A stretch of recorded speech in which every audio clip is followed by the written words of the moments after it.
ये दुई दुई क्यों आ रहे हैं?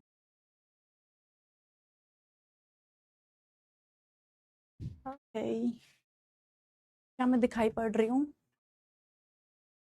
मैं दिखाई पड़ रही हूँ ये?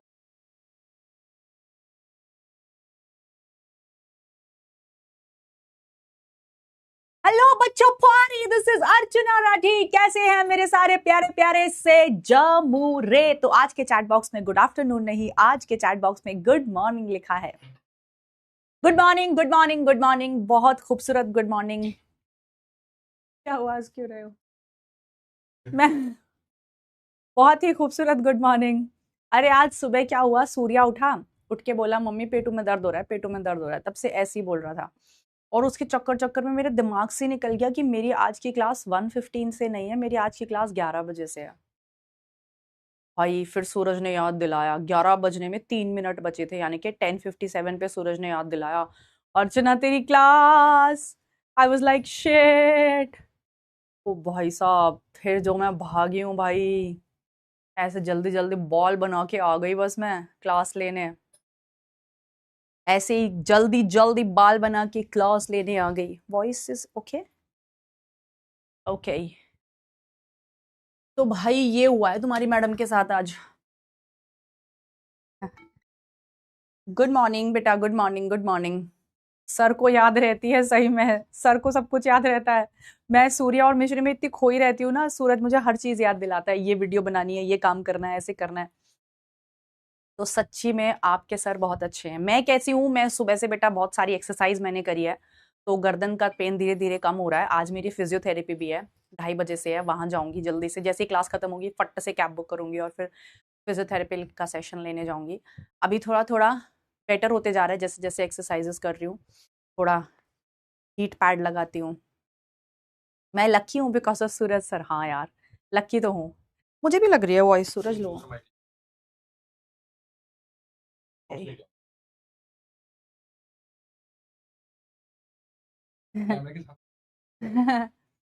के सामने नहीं कर पाऊंगा, तो माइक माइक लगा दो। Hello hello hello, alpha Charlie mic testing. Hello hello hello hello hello. अभी तो आवाज आ रही है, बढ़िया है ना? We love your family, I also love you too. तुम लोग भी मेरी फैमिली हो बेटा, तुम लोग भी अब मेरी फैमिली हो। तो we are a family now. Podcast नहीं आया बेटा, क्या होता है ना कि आपकी एक दिन में ऑलरेडी 3 क्लासेस होती हैं, तो हमें बोला जाता है कि जो समरी लेक्चर्स और एक्स्ट्रा कंटेंट है उसको सैटरडे में पुश करेंगे, क्योंकि ऑलरेडी आपकी रोज 3 3 क्लासेस होती हैं, राइट? हाँ, मैं बहुत ही लकी हूँ, आई नो, मैं बहुत ही लकी हूँ। सो चलिए, आपकी भुलक्कड़ मैम ऑलमोस्ट भूल गई थी कि मेरी क्लास आज 11 बजे से है, लेकिन सूरज सर ने हमें बचा लिया, थैंक्स टू सूरज सर। तो चलिए स्टार्ट करते हैं फिर आज की क्लास का खेला। तो पहले मैं ये चैप्टर शुरू करूंगी, फिर उसके बाद मैंने कल आपको कुछ question cell cycle and cell division के होमवर्क में दिए थे। मुझे उम्मीद है कि सारे बच्चों ने वो क्वेश्चंस किए होंगे, अगर नहीं किए हैं तो मैं बहुत पिटाई करूंगी आपकी। तो वो हम कुछ क्वेश्चंस डिस्कस करेंगे। कल की क्लास में हमने क्वेश्चन किया था जो थोड़ा सा कंट्रोवर्शियल था, वो हम डिस्कस करेंगे एंड देन फिर हम क्लास को एंड करेंगे। ठीक है? तो क्या आप सारे लोग रेडी हो? क्या आप सारे लोग रेडी हो? डीपीपी 1 में क्वेश्चन 12 में डाउट है, ठीक है बेटा? बता दूंगी, एंड में बता देती हूँ, ठीक है? थैंक यू बेटा, thank you thank you thank you. तो चलिए कंधे कर लीजिए सीधे, आंखों में चमक, चेहरे पे स्माइल, बॉटनी कॉपी सामने और एनसीईआरटी बुक सामने, नहीं होगी तो पिट्टी पड़ेगी। आज का स्टार्ट करते हैं खेला with the brand new chapter, that is the living world. जी हाँ, ये तीसरा चैप्टर है। तो शुरू करने से पहले मैं इस चैप्टर के बारे में आपको कुछ बता देती हूँ कि इस चैप्टर की जो वेटेज है वो बहुत बहुत कम है। आई थिंक पिछले 38 ईयर्स में इससे मुश्किल से 12-13 क्वेश्चन आए होंगे। मतलब पिछले कुछ सालों से तो आ ही नहीं रहे इस चैप्टर से क्वेश्चन, लिविंग वर्ड से क्वेश्चन ही नहीं आ रहे। लेकिन फिर भी हम इस चैप्टर को हर साल पढ़ाते हैं और आप लोग पढ़ते हो, क्योंकि एनटी का कुछ नहीं पता भैया, पता चल रहा है अगले ही साल कुछ क्वेश्चन दे दिया इससे, वो भी मुश्किल सा। सो इसका yes, it is the easiest chapter and इससे क्वेश्चन आते भी नहीं है, लेकिन फिर भी इसको अंडरस्टैंड करना, इसको समझना जरूरी है, क्योंकि चैप्टर का नाम है लिविंग वर्ल्ड। और हम बायोलॉजी में क्या पढ़ते हैं? हम बायोलॉजी में जिंदा प्राणियों को ही पढ़ते हैं, तो उनके संसार को जानना तो जरूरी है। So let's start with the living world. अब मैं यहाँ पे आपको एक बात बताना चाहती हूँ मैं फिर से आपको समझाना चाहती हूँ कि बेटा मॉड्यूल अगर आप लेना चाहते हैं, क्योंकि कई बार बच्चों को इन्फॉर्मेशन नहीं होती, अगर आप मॉड्यूल लेना चाहते हैं तो आप पीडब्ल्यू बैक स्टोर पर, पीडब्ल्यू बुक ऐप स्टोर पर जाकर ये मॉड्यूल्स ले सकते हैं। ये कोड लगा के आपको डिस्काउंट मिल जाएगा। जी मैम। अब मैं यहाँ पे आपको एक बात बताना चाहती हूँ, जरा ध्यान से उसको सुनेंगे कि इस चैप्टर में एक टॉपिक है व्हाट इज लिविंग। इस चैप्टरवा में एक टॉपिकवा है व्हाट इज लिविंग। लिविंग क्या होता है, आप उसे डिफाइन कैसे करोगे। What is living, how will you define it. तो हम इसमें बड़े सारे क्राइटेरिया पढ़ते हैं, ग्रोथ, रिप्रोडक्शन, आपका सेल्यूलर ऑर्गेनाइजेशन, मेटाबॉलिज्म। तो इस तरह हम लिविंग को डिफाइन करते हैं। लेकिन ये वाला जो पार्ट है ये नई एनसीईआरटी से डिलीटेड है। आप सब लोग जानते हैं ये वाला पार्ट नई एनसीईआरटी से डिलीटेड है। तो बच्चों के दिमाग में सवाल आता है कि मैम जब ये एनसीईआरटी में ही नहीं है तो फिर क्या ये नीट के पेपर में आएगा। क्योंकि बेटा अभी तक जो है एनटीए का सिलेबस जो है, उस जो अभी अपडेट हुआ है नहीं हुआ, अभी तक का जो सिलेबस है उसमें व्हाट इज लिविंग सिलेबस में है, तो इसलिए हम पढ़ेंगे। लेकिन नई एनसीईआरटी से वो डिलीटेड है, राइट, ओके, ठीक है। तो अब हम क्या करेंगे, ये वाला जो पार्ट है व्हाट इज लिविंग, इसको मैं एंड में पढ़ाऊंगी, क्योंकि ये थोड़ा सा वेरी लेस इंपॉर्टेंट वाला पार्ट है, क्योंकि नई एनसीईआरटी से डिलीटेड है। तो मैं आज कहां से शुरू कर रही हूं, मैं आज का चैप्टर, ये वाला चैप्टर आज वहीं से स्टार्ट कर रही हूं जहां से नई एनसीईआरटी में ये चैप्टर है। व्हाट इज लिविंग वाला part I will deal in the later on part. Clear है, किसी को कोई दिक्कत, कोई परेशानी तो नहीं है। काफी बच्चे फिर परेशान हो जाते हैं, मैम आपने व्हाट इज लिविंग तो पढ़ाया ही नहीं, आप सीधा बायो पढ़ेंगे। इसको, इस वाले टॉपिक को पढ़ेंगे, डिलीटेड पोर्शन है एनसीईआरटी से, इसको पढ़ेंगे लेकिन बाद में पढ़ेंगे, ठीक है। सो अभी let's shall we start with biodiversity. Are you all okay with it? चलिए, बेहतरीन मेरे बच्चों, भोले भाले बच्चों, प्यारे प्यारे बच्चों, चलिए। सो आज का ये जो चैप्टर है हम स्टार्ट करते हैं बायोडाइवर्सिटी से। चलिए, तो आप मुझे बताएंगे कि आप बायोडाइवर्सिटी से क्या समझते हैं। What do you understand when the term biodiversity comes. Bio का मतलब होता है लिविंग ऑर्गेनिज्म, जिंदा प्राणी, और डाइवर्सिटी का मतलब होता है भिन्नता। यानी कि धरती पर जितने भी लिविंग ऑर्गेनिजम्स हैं, जितने भी नंबर और जितने भी टाइप ऑफ लिविंग ऑर्गेनिजम्स हैं, उन सब को मिलाकर हम बायोडाइवर्सिटी कहते हैं। चाहे वो अमीबा हो, पैरामीशियम हो, बैक्टीरिया हो, आपका एनिमल्स हो, जितने भी एनिमल्स हैं, जितने भी प्लांट्स हैं, उन सब को मिलाकर हम क्या कहते हैं, बायोडाइवर्सिटी कहते हैं। तो सीधा कई बार इसकी डेफिनेशन भी पूछ लेता है, व्हाट इज बायोडाइवर्सिटी। तो यहां पे बच्चा थोड़ा सा घूम जाता है। क्या घूम जाता है, आ जाओ देखते हैं। बायोडाइवर्सिटी की पहले डेफिनेशन देखते हैं। क्या लिखूंगी मैं एक जनरल भाषा में, all the different kinds of organisms, all the different kinds of organism, पृथ्वी पर अलग अलग नाना प्रकार के जितने भी प्राणी हैं,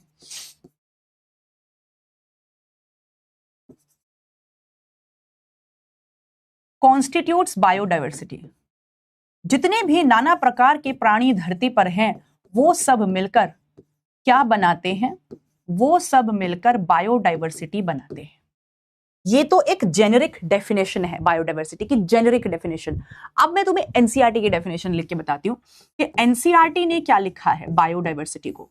तो एनसीईआरटी कहती है बायोडाइवर्सिटी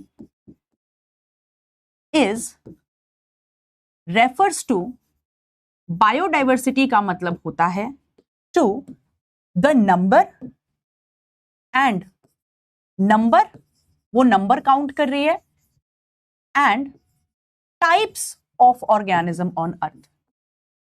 पृथ्वी पर जितने भी प्राणी हैं और जितने प्रकार के प्राणी हैं, टाइप्स ऑफ ऑर्गेनिज्म को मिलाकर एनसीईआरटी क्या कहती है, बायोडाइवर्सिटी कहती है। तो कई बार ये जो डेफिनेशन है ये सीधा आ जाती है। जैसे मैं एक क्वेश्चन भी कराऊंगी आपको, उसमें लिखूंगी biodiversity refers to type of organism, number of organism, both of them, none of them.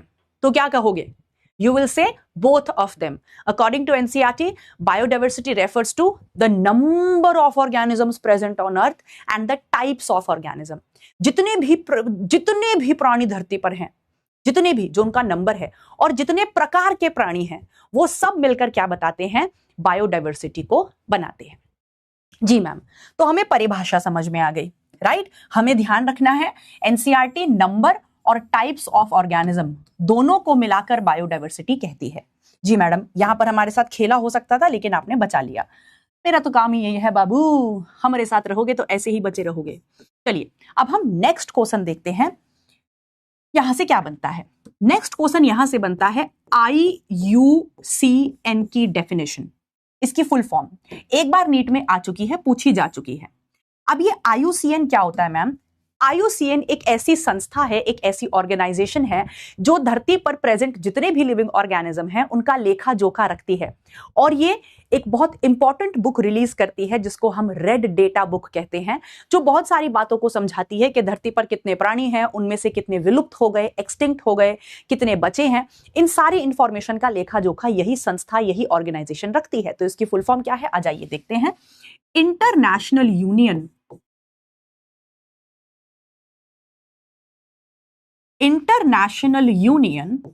For conservation of nature and natural resources। अब मेरा यकीन मानिए, जब हम 180 क्वेश्चन कर रहे होते हैं पेपर में, तो ये छोटे छोटे क्वेश्चंस जो होते हैं इनमें सबसे ज्यादा सिली मिस्टेक होती है। क्या होती है? इंटरनेशनल की जगह वो इंडियन लिख देगा और बच्चा जल्दीबाजी में इंडियन वाले ऑप्शन पे ही करेक्ट कर देता है। सबसे आसान क्वेश्चन में सबसे ज्यादा सिली मिस्टेक होती है, तो हमें ध्यान रखना है I फॉर इंडियन नहीं, इंटरनेशनल है। U फॉर यूनियन है, C से काउंसिल नहीं है। कई बार आपको वो भटकाने की कोशिश करता है, वो C से काउंसिल लिख देगा या फिर वो C से कोड लिख देगा। तो यहां पर आपको ध्यान रखना है, यहां पर जो C है वो है कंजर्वेशन। तो इंटरनेशनल यूनियन एक ऐसी इंटरनेशनल संस्था जो कि काम करती है नेचर और नेचुरल रिसोर्सेज के कंजर्वेशन के लिए, उन्हें बचाने के लिए। जी मैम, चलिए अब यहां पर यह संस्था क्या कहती है, ध्यान से सुनिए। दैट ऑन अर्थ, अभी पृथ्वी पर जो टेक्सोनॉमिकली नोन स्पीशीज है। अब मैम इसका क्या मतलब होता है टेक्सोनॉमिकली नोन स्पीशीज? अभी बताती हूं। टेक्सोनॉमिकली नोन स्पीशीज का क्या मतलब होता है दोस्तों? देखो, धरती पर ना जाने कितने प्राणी हैं, ना जाने कितने, पता नहीं बैक्टीरिया ही कितने होंगे, उनकी ही स्पीशी कितनी होगी, हमें अंदाजा भी नहीं है।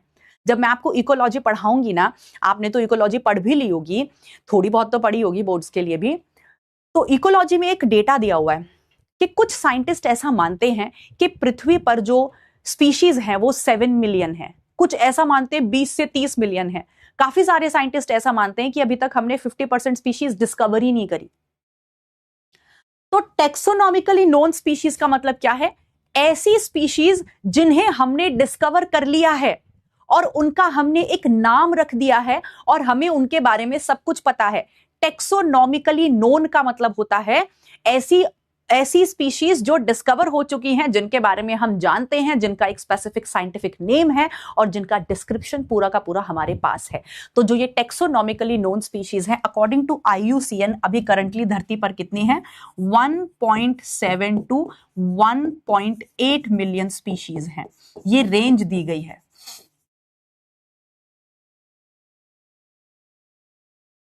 इतनी स्पीशीज जो है वो धरती पर अभी प्रेजेंट है। बताओ बेटा, इतनी कहानी समझ आई? छेती छेती बताओ, क्या आपको इतनी कहानी समझ में आई? जी मैम, क्लियर हो गई। चलिए, तो इस वाली स्लाइड से क्या क्या क्वेश्चन आते हैं मैंने आपको बता दिया। अब हम डिस्कस करते हैं कि मैडम इतने सारे प्राणी धरती पे हैं, इतने सारे, ये तो सिर्फ डिस्कवर है, ना जाने कितने और ऐसे जिन्हें भी हमने डिस्कवर भी नहीं किया। तो इतने सारे प्राणियों को हम पढ़ेंगे कैसे, हम इनको समझेंगे कैसे? तो इतने सारे लिविंग ऑर्गेनिजम्स को पढ़ने के लिए, समझने के लिए यहां पर पिक्चर में एक एंट्री होती है, दैट इज क्लासिफिकेशन। क्लासिफिकेशन एक ऐसा प्रोसेस है जिसमें हम ऑर्गेनिजम्स को ग्रुप में बांट के पढ़ते हैं, क्योंकि वैसा पढ़ना आसान हो जाता है। अब आप खुद से सोचो, धरती पर प्रेजेंट जितने भी इंसान हैं, ह्यूमंस हैं, क्या उनको अकेले अकेले पढ़ना मेरे लिए मुमकिन है? नहीं है। तो मैं क्या करूंगी, मैं उनको एक ग्रुप में बांट लूंगी। भाई जैसी मैं हूं वैसे ही बाकी इंसान है, सबके पास 2 आंखें, 2 कान, 1 नाक, 2 किडनी है मोस्टली, अगर कोई जेनेटिक डिसऑर्डर नहीं है तो यानी कि हम पूरी की पूरी ह्यूमन स्पीशी को एक कैटेगरी में डिवाइड करके पढ़ सकते हैं, हमें एक एक बंदे को अलग अलग से पढ़ने की जरूरत नहीं है, राइट। सो यानी कि जो क्लासिफिकेशन का प्रोसेस है वो क्या कहता है कि ऐसे बंदे जो बिल्कुल सिमिलर दिख रहे हैं हम उनको एक ग्रुप में बांट सकते हैं, एक ग्रुप में रख सकते हैं, और एक एक बंदे को पढ़ना आसान नहीं है लेकिन एक ग्रुप को पढ़ना आसान है। तो जब हम बायोडाइवर्सिटी के साथ डील करते हैं तो यहां पे एंट्री होती है द नीड फॉर क्लासिफिकेशन। अगर हम क्लासिफिकेशन नहीं करेंगे तो एक एक बंदे को कैसे पढ़ेंगे? चलिए, टू स्टडी बायोडाइवर्सिटी, इतनी सारी बायोडाइवर्सिटी को पढ़ने के लिए, to study biodiversity there is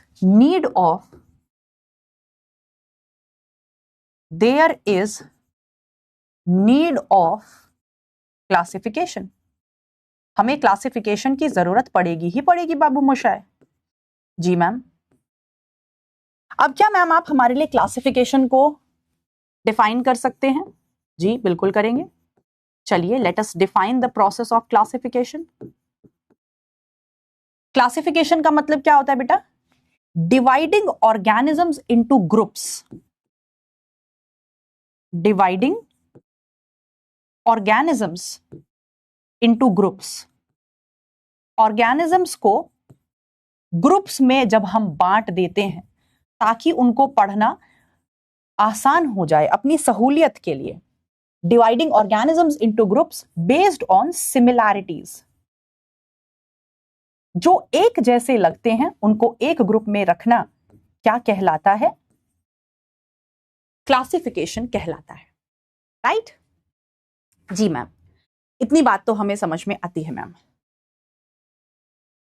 चलिए मेरे बच्चों, बहुत बढ़िया।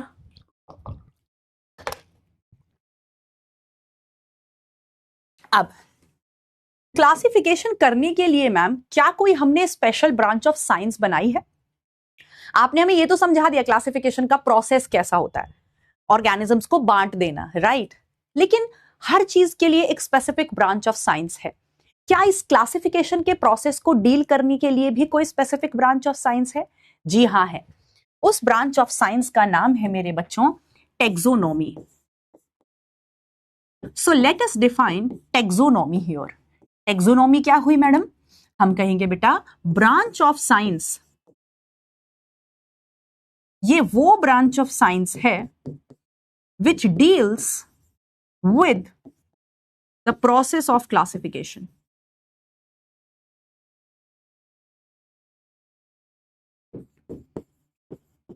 जो क्लासिफिकेशन के प्रोसेस के साथ डील करती है, ऐसी ब्रांच ऑफ साइंस को हम क्या कहते हैं बाबू मोशाय? हम उसे टेक्सोनॉमी कहते हैं। इतनी बात क्लियर हो गई मेरे प्यारे प्यारे भोले भोले क्यूट से बच्चों को? जी मैडम। चलिए, अब अगर मैं टेक्सोनॉमी की बात करूं मेरे बच्चे, अगर मैं टेक्सोनॉमी की ही बात करूं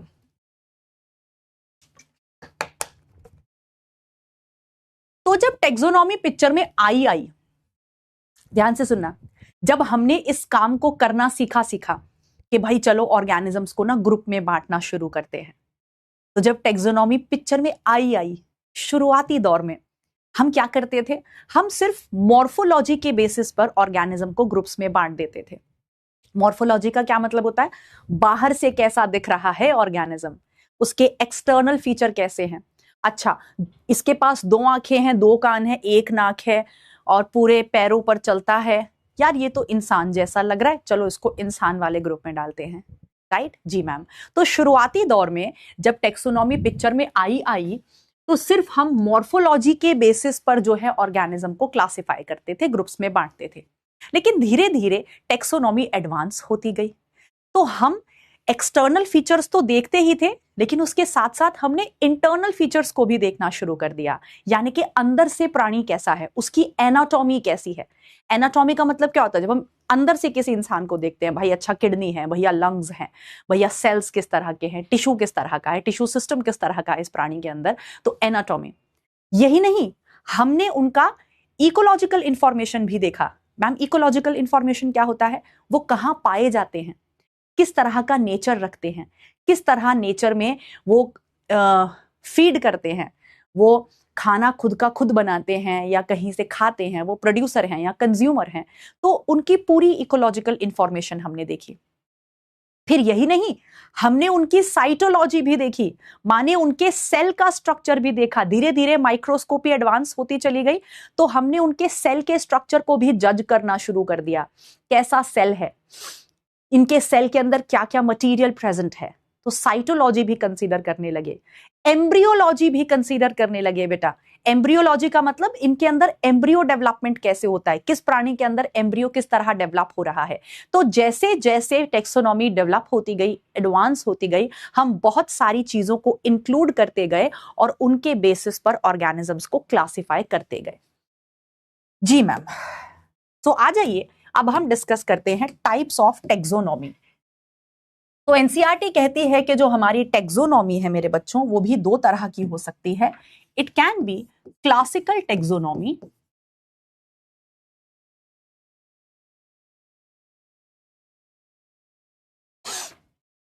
and it can B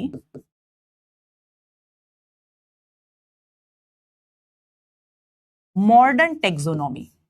ji ma'am, classical का मतलब क्या होता है? क्लासिकल, पुराना, पुराने टाइप की। तो क्लासिकल टेक्सोनॉमी में जो बेसिस ऑफ क्लासिफिकेशन था वाज ओनली मॉर्फोलॉजी, यानी कि क्लासिकल टेक्सोनॉमी बहुत एक्यूरेट नहीं थी, बहुत एक्यूरेट नहीं थी, क्योंकि उसमें केवल एक ही चीज को कंसीडर किया जा रहा था, that was only the morphology. मतलब बाहर से प्राणी कैसा दिख रहा है, उसके एक्सटर्नल फीचर्स, बाहर के हाव भाव, बाहर के फीचर्स कैसे हैं, एक्सटर्नल फीचर्स। जी मैम, लेकिन धीरे धीरे जब टेक्सोनॉमी एडवांस हुई तो वो मॉडर्न टेक्सोनॉमी हुई। तो यहां पर मॉडर्न टेक्सोनॉमी में हमने क्या क्या बेसिस लिया क्लासिफिकेशन का, आ जाइए देखते हैं मेरे बच्चों।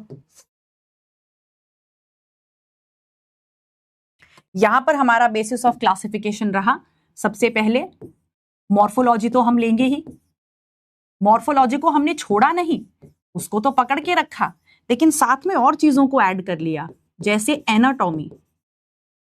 एनाटॉमी के मायने क्या होते हैं बेटा? Internal features. अब हमने इंटरनल फीचर्स को भी काउंट करना शुरू कर दिया। जी मैडम, और क्या लिया मैम? बेटा हमने साइटोलॉजी भी देखी, सेल इंफॉर्मेशन, पूरी सेल की इंफॉर्मेशन। साइटोलॉजी हम किसे कहते हैं? स्टडी ऑफ सेल को हम साइटोलॉजी कहते हैं ना। पूरी सेल की इंफॉर्मेशन हमने जानी। हमने एम्ब्रियोलॉजी भी जानी। एम्ब्रियोलॉजी का मतलब क्या होता है? The study of embryo development. Embryology, किस फला प्राणी में किस तरह एम्ब्रियो डेवलपमेंट हो रहा है, हमने ये भी देखा दोस्तों। जी मैम, हमने इकोलॉजिकल इंफॉर्मेशन भी देखी, कौन सा प्राणी कहां पाया जा रहा है, किस तरह के हैबिटाट में पाया जाता है। जैसे कैक्टस रेगिस्तान में पाया जाता है, जैसे आपका जो चावल है उसे ज्यादा पानी चाहिए ग्रो करने के लिए, है ना, कहां पाया जाता है। फिर उसके बाद डेवलपमेंटल प्रोसेस भी हमने स्टडी किया। मैम डेवलपमेंटल प्रोसेस क्या होता है? किस प्राणी में किस तरह डेवलपमेंट हो रहा है। जैसे कई ऑर्गेनिजम्स में डेवलपमेंट इजी पीजी होता है, लेकिन जैसे मैं अपनी बात करूं, मैं ह्यूमंस की बात करूं, हमारे अंदर डेवलपमेंट कितना ज्यादा जटिल है। हम पहले अपनी माँ के पेट में एक सिंगल जाइगोट होते हैं, फिर पूरा फीटस बनते हैं, फिर ये जो पूरा प्राणी आपके सामने दिखाई दे रहा है, इसमें सब कुछ बहुत कॉम्प्लेक्स है, राइट। तो किस ऑर्गेनिज्म में किस तरह से डेवलपमेंट हो रहा है, ये सारे पॉइंटर्स एनसीईआरटी के हैं बेटा, ध्यान रखने हैं। ये सारे पॉइंटर्स एनसीईआरटी के हैं, राइट। अब एक चीज यहां पर ध्यान रखनी है बेटा, कि यहां मैंने फाइलोजेनी नहीं लिखी है। यहां पे खेला कहां खेला जाता है? यहां पर खेला कहां खेला जाता है? यहां मैंने फाइलोजेनी नहीं लिखी है। मैम फाइलोजेनी क्या होता है? स्टडी ऑफ आवर एंसेस्टर्स, हम अपने एंसेस्टर्स को पढ़ के उसके बेसिस पर क्लासिफिकेशन करते हैं, उसे हम फाइलोजेनी कहते हैं। तो यहां पर खेला क्या होगा, लिख लेना। यहां पर आपके साथ वो क्या खेला खेल सकता है, आपको कहेगा मॉडर्न टेक्सोनॉमी है ना, तो मॉडर्न टेक्सोनॉमी में फाइलोजेनी आती है। आप कहेंगे नहीं, मॉडर्न टेक्सोनॉमी भले ही मॉडर्न हो, लेकिन उसमें एक चीज ऐसी है जो नहीं आती है, और वो है फाइलोजेनी।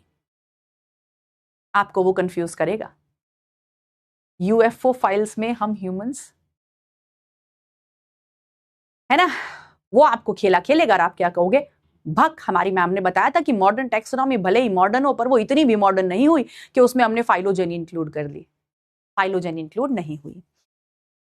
इफ्तिकार पूछ रहा है मैम टेक्सॉन क्या होता है। बेटा अभी मुझे वहां तक आने तो दे, मुझे समझ नहीं आता तुम लोग आगे क्यों भागते हो, मुझे ये बात समझ नहीं आती। तुम लोग आगे क्यों भागते हो, जितना पढ़ा रही होती हो उस पर कॉन्सेंट्रेट क्यों नहीं करते, आगे की चीजें क्यों पूछते हो। टेक्सॉन, अभी तो टेक्सॉन पे मैं आई ही नहीं हूं, मुझे वहां तक जाने तो दो, तभी तो टेक्सॉन समझाऊंगी मेरे बच्चे। जो चल रहा है उस पर फोकस करो, आगे भागोगे तो ये भी नहीं समझ पाओगे। चलिए, अब पिक्चर में एंट्री होती है एक नई ब्रांच ऑफ साइंस की, दैट इज सिस्टमैटिक्स, राइट। सो पिक्चर में कुछ बच्चे लग रहे हैं मैम यही पढ़ा लेंगे आके। चलो ठीक है, आ जाइए, चलते हैं। अब देखते हैं सिस्टमैटिक्स क्या है। एक नई ब्रांच ऑफ साइंस की एंट्री हुई भैया। ये क्या है, ये मैम सिस्टमैटिक्स है। अब देखो भाई, टेक्सोनॉमी का क्या पर्पस था। टेक्सोनॉमी का पर्पस था कि हमें प्राणियों को ग्रुप्स में बांटना है ना। मॉडर्न टेक्सोनॉमी ने बहुत सारी चीजों को बेसिस बनाकर प्राणियों को ग्रुप्स में बांटना शुरू कर दिया। अब यहां पर सिस्टमैटिक्स की एंट्री हुई। सबसे पहले तो यहां पर क्वेश्चन ये बनता है कि सिस्टमैटिक्स कैसा वर्ड है, ग्रीक वर्ड है या लैटिन वर्ड है। वो आपको भटकाएगा, वो बोलेगा कि सिस्टमैटिक्स एक ग्रीक वर्ड है, तो आप कहेंगे ना जी ना, सिस्टमैटिक्स एक लैटिन वर्ड है। सबसे पहले तो इसका मतलब समझ लेते हैं, एनसीईआरटी में पूछता है।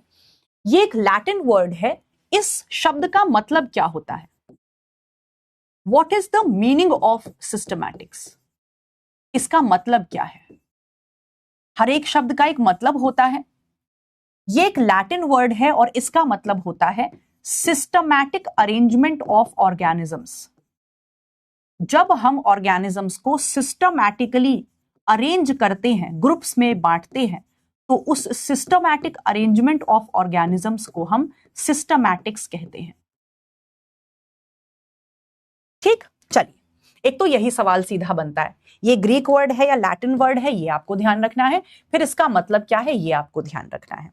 दूसरा क्वेश्चन यहां से बनता है कि ये जो वर्ड सिस्टमैटिक्स है, इसको सबसे पहले किसने इस्तेमाल किया था और समझाया था।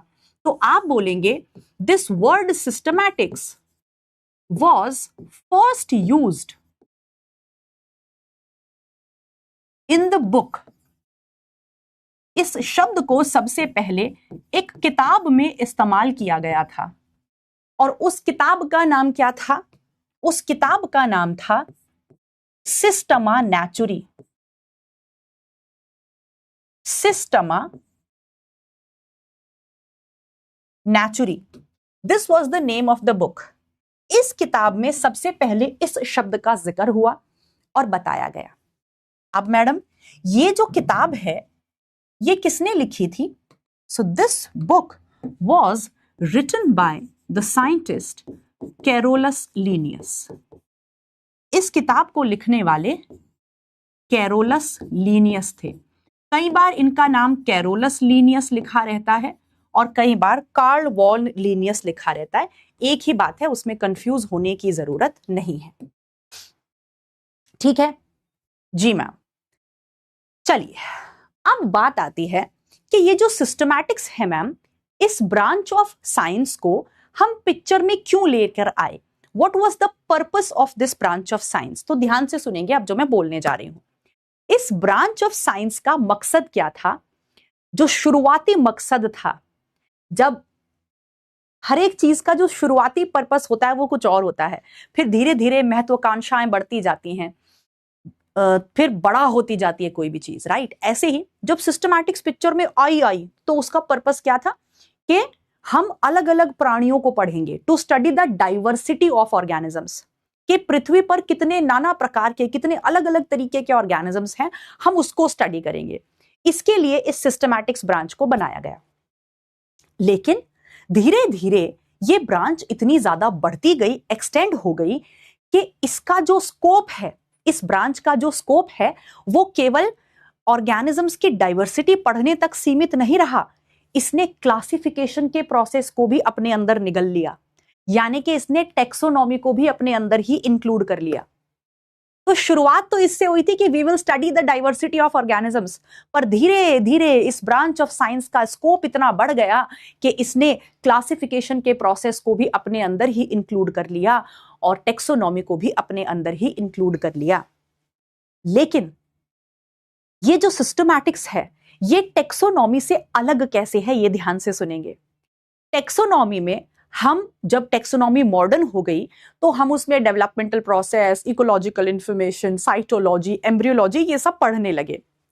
लेकिन सिस्टमैटिक्स ने कहा कि हम एक और कोई नई चीज ऐड करेंगे जो क्लासिफिकेशन के प्रोसेस को और ज्यादा बेहतर बनाएगी।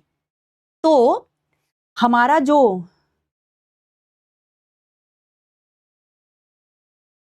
क्या हो गया, हे राम, सो हमारा जो, कौन सी स्पेलिंग मिस्टेक हो गई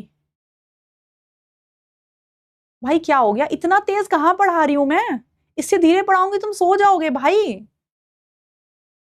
तेज कहां पढ़ा रही हूं बेटा, पहले समझा रही हूं फिर उसी बात को लिख रही हूं, इसे तेज पढ़ाना कहते हैं क्या? क्या हो गया तुम्हारी स्पीड को? अगर दिमाग को इतना ही ठंडा रखोगे, अपनी स्पीड को इतना ही ठंडा रखोगे, तो नीट का पेपर कैसे सॉल्व करोगे? दिमाग को तेज चलाना सीखो, खुद को तेज बनाओ, एक्टिव करो। यूं ढीले से रहोगे ना, यूं खुद भी ढीले रहोगे, दिमाग को भी ढीला रखोगे, तो नीट का पेपर तुमसे क्लियर नहीं होगा। ध्यान से सुन लो इस बात को। वहां 180 क्वेश्चन तुम्हें करने हैं 3 घंटे में, वहां भी यही बोल देना बहुत तेज हो रहा है, बहुत तेज हो रहा है, हमसे पेपर सॉल्व नहीं हो रहा, हमें तो 5-6 घंटे चाहिए पेपर सॉल्व करने के लिए। हद हो गई। काफी सारे बच्चे लिख रहे हैं तेज हो रहा है, तेज हो रहा है। तुम्हें कोई भेजता है क्या स्पैमिंग करने के लिए बैच में कि टीचर को डिस्टर्ब करो, जाओ उसे पढ़ाने मत दो? पैसे वैसे दे रहा है क्या कोई इस चीज के? क्योंकि नॉर्मल बच्चा, जो पढ़ने वाला बच्चा है, वो तो नहीं लिख सकता ये सब चीजें। हद हो गई गधे से। इतना धीरे धीरे आराम आराम से पढ़ा रही हूँ, इससे धीरे धीरे पढ़ाओ, एकदम 0.5x स्पीड पे पढ़ाऊं क्या? टैक्सोनॉमी का मतलब होता है, सिस्टमैटिक्स का मतलब, ऐसे पढ़ाऊं? तुम्हारी तरफ मुंडी करके पहले उस बात को समझा रही हूं सुकून से, फिर लिख रही हूं, ये भी तुम्हें तेज लग रहा है? बेटा तुमसे ना हो पाएगा नीट का पेपर, में बता रही हूं, चाहे तुम्हें बुरा लग जाए, जाके खराब कर दो सब कुछ।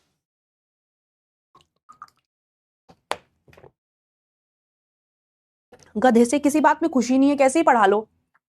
तुम जैसे लोग टीचर को कभी ना खुश नहीं रहने देते। टीचर आगे ना क्लास को एंजॉय करना चाहता है, पर काफी सारे लोग चैट में टीचर को तंग करने ही आते हैं कि इस टीचर को ना मेंटली परेशान ही रखना है, टीचरों को बेचारों को। अपने घर से पढ़ा रहे हैं ना, ऑनलाइन से पढ़ा रहे हैं, इनके जीवन में सुकून कैसे रखेंगे? चलो चैट बॉक्स को ऐसा बना लेते हैं कि टीचर को तंग कर दें। हद है। तुमसे टीचर खुश देखा नहीं जाता ना, उसे कोई ना कोई बताते रहो, उसे कुछ ना कुछ बात, कोई ना कोई कमी बताते रहो। एक लिख रहा है रॉन्ग है, क्या रॉन्ग है भाई इसमें? कौन सी मैंने गलत लिख दिया? Systematic arrangement of organism word was first used in the book, Systema Naturae, कौन सी मैंने स्पेलिंग गलत लिख दी। और अगर लिख भी दी गलत स्पेलिंग, तो तू क्या नर्सरी क्लास का बच्चा है, गधा है क्या? अगर कोई स्पेलिंग गलत लिख भी ली, खुद से ठीक कर ले। अब क्या नर्सरी क्लास के बच्चे की तरह रोएगा, है मैडम ABCD, हाँ मैम आपने D के बाद ना E नहीं लिखा, आप भूल गए। गधे। अच्छे मूड के साथ टीचर आता है क्लास में मन लगा के पढ़ाने के लिए, कि यार मन से पढ़ाएंगे। तेज पढ़ा रहे हो, तेज पढ़ा रहे हो भाई, ये चैप्टर ऐसा है, अगर मैं इसे बहुत धीरे धीरे पढ़ाऊंगा ना, तुम लोग सो जाओगे। और वही तो तुम चाहते हो कि हम सो जाएं, है ना? जाके नीट के पेपर में भी सो जाना। वहां तुमसे होगा तो है नहीं, स्पीड तुम्हारी मेंटेन तो होगी नहीं, वहां भी जाके सो जाना। चलो, खुश होके पढ़ाते हैं यार हम। बहुत बहुत मेंटल प्रेशर होता है हमारे पास, हमारे ऊपर, जब हम इस 1 घंटा 45 मिनट में पढ़ा रहे होते हैं। ऑलरेडी बहुत मेंटल प्रेशर होता है, हमें ये भी करना है, वो भी करना है, ये भी करना है, चैट भी पढ़नी है, डाउट भी देखना है, इनको केटर भी करना है, एंटरटेन भी करना है, पढ़ाना भी है, उसमें तुम और प्रेशर देते रहते हो। दिमागी तो है यार, प्रेशर कुकर थोड़ी ना हम लोगों का, बेचारों का। पढ़ा तो रहे इतने मन से, पढ़ लो ना सुकून से। बकलोली काटना जरूरी है क्या? पता नहीं तुम्हें कोई भेजता है कि जाओ परेशान करो भाई, टीचर बिदकेगा फिर तुम्हें मजा आएगा, है ना? बच्चों को बहुत मजा आता है, टीचर बिदकता है तो उसे चलो भाई इसको बिदकाते हैं, अब मजा आएगा, देखो टाइम वेस्ट भी होएगा, हमें तो पढ़ना नहीं, दूसरों को भी नहीं पढ़ने देते हैं। चलो सो देखो क्या हो रहा है, फाइलोजेनी। अब यहां पे पहली बार सिस्टमैटिक्स ने क्या किया, पहली बार फाइलोजेनी इंक्लूड कर ली। ये पहले कभी हुआ ही नहीं, ये सिस्टमैटिक्स ने किया। फाइलोजेनी का मतलब क्या होता है, ध्यान से सुनना। एवोल्यूशनरी हिस्ट्री, किसी भी प्राणी का एवोल्यूशन कैसे हुआ है जब हम उसको जाके पढ़ने लगे। जैसे आज मैं तुम्हारे सामने खड़ी हूं, मैं हमेशा से ऐसे थोड़ी ना थी। आप मेरे पूरे एवोल्यूशन को पढ़ो कि मैं कहां से आई, कैसे कैसे मेरे अंदर बदलाव आया। पहले मैं होमो हेबिलिस थी, फिर मैं होमो इरेक्टस बनी, कैसे बदलाव आया, कैसे चेंज हुआ, मेरी पूरा एवोल्यूशन आप पढ़ रहे हो, मेरे एंसेस्टर्स को पढ़ रहे हो, और इसके बेसिस पर मुझे ग्रुप में बांट रहे हो। आप मेरे को कुत्ते बिल्ली के साथ तो रख नहीं सकते। क्यों नहीं रख सकते? क्योंकि वो मेरे एंसेस्टर नहीं हैं। मेरे एंसेस्टर एप हैं, प्राइमेटा हैं, मंकीज हैं। क्योंकि उनका एवोल्यूशन और मेरा एवोल्यूशन एक ही जगह से हुआ है, हमारे एंसेस्टर कॉमन रहे हैं, तो हमें एक ही ग्रुप में रखा जा सकता है। जैसे कि जो हमारा ऑर्डर प्राइमेटा होता है, उसमें मंकी, चिंपैंजी, गोरिल्ला, ओरंगुटैन, है ना, मुझे, ह्यूमंस, हम सबको एक साथ रख दिया गया है। क्यों? क्योंकि हम सबका एंसेस्टर कॉमन है। तो जब पिक्चर में फाइलोजेनी को ऐड कर दिया गया, एंसेस्ट्रल हिस्ट्री को ऐड कर दिया गया, तो ये और ज्यादा बेहतर, प्रिसाइज और एक्यूरेट बन गया। तो फाइलोजेनी पिक्चर में सबसे पहले सिस्टमैटिक्स ने लाई। तो आज की तारीख में हम क्या लिखते हैं बेटा? हम ये लिखते हैं that systematics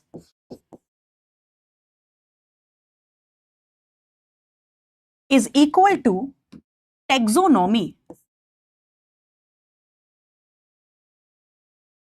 plus phylogeny।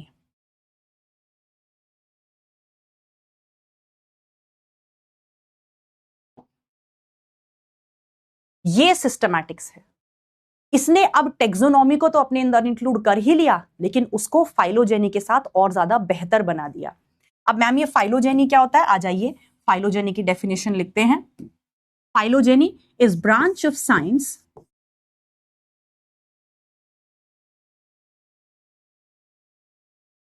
which deals with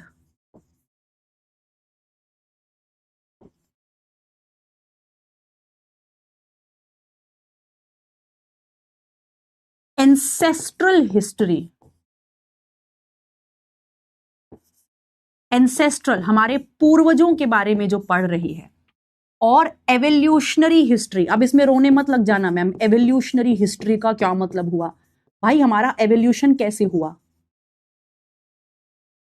तो वो ब्रांच ऑफ साइंस जो किसी प्राणी की पूरी एवोल्यूशनरी हिस्ट्री को पढ़ता है, उसके सारे एंसेस्टर्स को पढ़ता है, और उसके बेसिस पर ऑर्गेनिज्म को ग्रुप में बांटता है, this is called as phylogeny. Clear? जी मैम। सो हमारी जो सिस्टमैटिक्स थी वो हमेशा से ऐसी थोड़ी ना थी। इनिशियल पर्पस क्या था सिस्टमैटिक्स का? What was the purpose of systematics?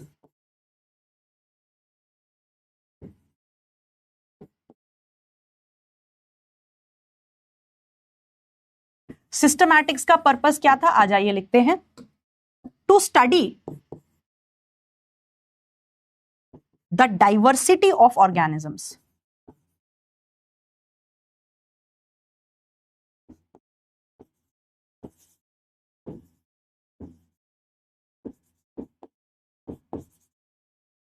अलग अलग ऑर्गेनिजम्स की भिन्नता के बारे में पढ़ना, डाइवर्सिटी के बारे में पढ़ना, यह सिस्टमैटिक्स का इनिशियल पर्पस था। लेकिन बाद में क्या हुआ? Later on scope of systematics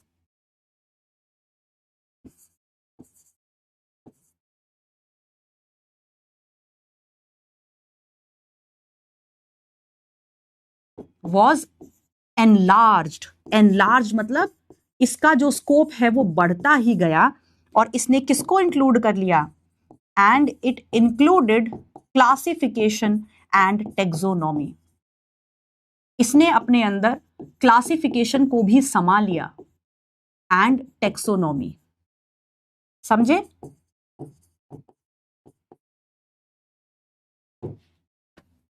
clear? चलो अब बोर्ड से हट रही हूं, थोड़ा सा समय दे रही हूं लिखने का, लिख लो आराम से।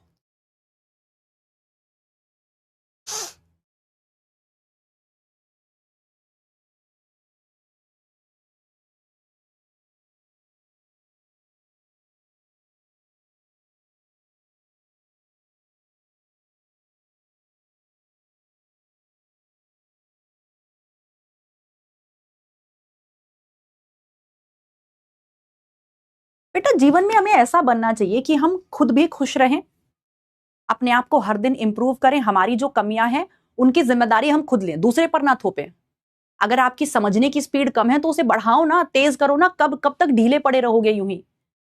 कब तक यूं ही ढीले रहोगे? कब तक खुद को पुश नहीं करोगे? अपनी लिमिट्स को पुश करो, अपने आप को पुश करो, तभी बेहतर बनोगे। अगर उसी हालत में पड़े रहोगे तो बेहतर कैसे बनाओगे खुद को? खुद पर काम करो, खुद की कमियों को समझो, जानो, उन पर काम करो, सामने वाले को परेशान मत करो। और हमें जीवन में ऐसा होना चाहिए कि हम खुद भी खुश रहें और सामने वाले को भी हेल्प करें कि वो भी खुश रहे। लेकिन आजकल क्या है, खुद भी परेशान रहना है और अपने आसपास के लोगों को भी परेशान करना है अपने एटीट्यूड से। लाइफ बहुत आसान होती है, सिर्फ जटिल होता है हमारा एटीट्यूड। कैसे हम सिचुएशंस को हैंडल करते हैं, कैसे हम अपने आसपास की चीजों को हैंडल करते हैं, वो लाइफ को और सिचुएशंस को जटिल बनाता है। एक्चुअल में लाइफ और सिचुएशंस जटिल होती नहीं है। जब तक हम खुद को इंप्रूव ना करें, जब तक हम खुद पे मेहनत ना करें, तब तक लाइफ में कुछ नहीं होता। बहुत सारे लोगों की, मोस्ट ऑफ द पॉपुलेशन की आदत यही होती है कि हमें खुद पर मेहनत नहीं करनी, हमें सामने वाले में कमियां निकाल देनी है, तो उससे हमारा काम आसान हो जाएगा, है ना? जब तक जो इस चीज में फंसा रह जाता है वो जीवन में कुछ नहीं कर पाता। ध्यान से सुनना इस बात को। और मैं चाहती हूं कि मेरे बैच का बच्चा खुद को इंप्रूव करे, अपने दिमाग को घिसे। दिक्कत होगी, कई बार रोना भी आएगा, यार समझ नहीं आ रहा, हमसे नहीं हो रहा। विराट कोहली की मैंने एक रील देखी थी, मुझे वो बड़ी पसंद आई। Pressure is privilege. जिन लोगों के जीवन में प्रेशर है ना, वो लकी हैं जो प्रेशर फील करते हैं, क्योंकि वो प्रेशर ही उनको हर दिन मोटिवेट करता है आगे बढ़ने के लिए, खुद को इंप्रूव करने के लिए। अगर आपको प्रेशर फील हो रहा है कि हमें समझ नहीं आ रहा, मुश्किल लग रहा है, आसान नहीं हो रहा, तो इसका मतलब ये अच्छी बात है। खुद को इंप्रूव करो। भगवान तुम्हें चाहता है कि तुम खुद को इंप्रूव करो, यूं ढीले से ना पड़े रहो, बेवकूफी भरी दुनिया ना जियो, बेवकूफों जैसा जीवन ना जियो। अपने आप को पुश करो, अपने लिमिट्स को पुश करो, अपने दिमाग को पुश करो, खुद को तेज बनाओ। चलिए आगे चलते हैं।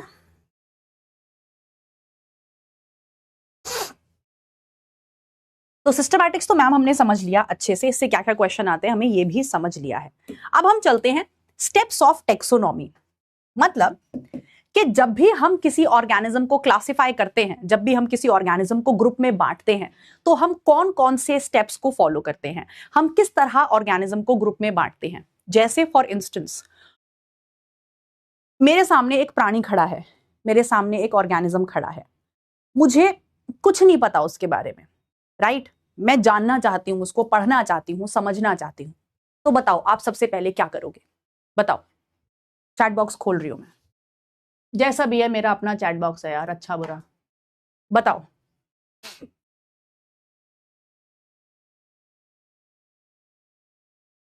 बताओ क्या करोगे सबसे पहले? आपके सामने एक नए प्राणी को खत्म कर दिया, खत्म कह रही हूं, खड़ा कर दिया गया, तो आप क्या करोगे? बोलिए। आप सबसे पहले उसे ऊपर से नीचे तक पूरा घूर डालोगे, है ना? आप सबसे पहले उस प्राणी को पूरा ऊपर से नीचे तक घूर डालोगे, है ना? सारी बातें जो उसकी नोटिस कर सकते हो, सारी बातें नोटिस कर लोगे। अच्छा, इसके पास 2 आंखें हैं, 2 कान है, 1 नाक है, थोड़ा थोड़ा ह्यूमन जैसा लग रहा है, राइट? उसे एक्सटर्नली पूरा उसके सारे कैरेक्टर्स को नोट कर डालोगे। वेरी गुड बेटा, ऑब्जर्व करोगे, वेरी नाइस, बिल्कुल ठीक लिख रहे हो आप लोग, वेरी गुड। सो आप सबसे पहले कैरेक्टराइजेशन करोगे, आप उसके सारे कैरेक्टर्स को नोट डाउन कर लोगे, आप उसमें क्या क्या देख रहे हो। फिर जब आप उन सारे कैरेक्टर्स को नोट डाउन कर लोगे, इस प्रोसेस को क्या कहते हैं? कैरेक्टराइजेशन। फिर उसके बाद आप उन कैरेक्टर्स की पहचान करना शुरू करोगे, यानी कि आपने लिख लिया कि इस बंदे के पास 2 आंखें हैं, 2 कान है, 1 नाक है, ये पैरों पर चलता है, शरीर पे बाल कम है। फिर आप पहचान करना शुरू करोगे इसकी, यार ऐसे तो ह्यूमंस भी हैं, ऐसे तो जो प्राइमेटा ऑर्डर है उसमें काफी सारी मैचिंग इसकी खा रही है। तो हमने पहचान कर ली है ना, हमने पहचान करनी शुरू करी, फिर उसे देखना शुरू किया, फिर हमने उसे ग्रुप में रख दिया, जिसे हम बोलते हैं क्लासिफिकेशन। जिस ग्रुप के साथ सबसे ज्यादा मैचिंग हुई, मुझे लग रहा है कि इस वाले ग्रुप के साथ सबसे ज्यादा मैचिंग है, मैंने उस ग्रुप में उठा के उसको रख दिया, इसे क्लासिफिकेशन कहते हैं। फिर ग्रुप में रखने के बाद मैंने क्या किया, मुझे एक जरूरत महसूस हुई कि मैंने इस बंदे को ग्रुप में रख तो दिया है, लेकिन इसका एक नाम तो होना चाहिए, इसका नामकरण भी तो होना चाहिए, जिस नाम से हम इसको जाने, पूरी दुनिया जिस नाम से इसको जाने, तो इसको हम कहते हैं नॉमेनक्लेचर। हमने उसका नामकरण कर दिया। So these are the steps of taxonomy. और जिस ऑर्डर में मैंने बताया है, मैं अभी बता रही हूं, इसी ऑर्डर में आंसर आता है, राइट? आप गूगल बाबा पे क्या सर्च करोगे, आप इधर उधर क्या देख रहे हो, दैट इज नॉट इंपॉर्टेंट। जो हम यहां बता रहे हैं, these are the steps of taxonomy. तो सबसे पहले स्टेप कौन सा आता है? कैरेक्टराइजेशन। आ जाइए, लिखते चलिए मेरे साथ, मेरे हटने का वेट मत किया करो, मेरे साथ साथ लिखा करो, इसीलिए मैं बोल बोल कर लिखती हूं। पहले समझाती हूं ताकि सुकून से तुम समझ लो, फिर मैं लिखती हूं, वो भी बोल बोल कर लिखती हूं। अपने आप को मेंटेन करो बेटा, अपने आप को डेवलप करो। कैरेक्टराइजेशन का मतलब होता है making an account of characters of the organisms. जितने भी कैरेक्टर्स आपको दिखाई दे रहे हैं, ऑब्जर्वेबल कैरेक्टर्स जो आप देख सकते हैं, किसी भी प्राणी के जितने भी कैरेक्टर्स आप ऑब्जर्व कर सकते हैं, आप उनका सबका लेखा जोखा तैयार कर लेंगे, इसे हम कैरेक्टराइजेशन कहते हैं। फिर दूसरे नंबर पे हम क्या करते हैं, हम पहचान करना शुरू करते हैं कि ये जो कैरेक्टर्स हैं ये किसके साथ मेल खा रहे हैं, किसके साथ मैच खा रहे हैं। तो अब हम आइडेंटिफिकेशन करना शुरू करेंगे। जी मैम, आइडेंटिफिकेशन में हम क्या करेंगे? Identify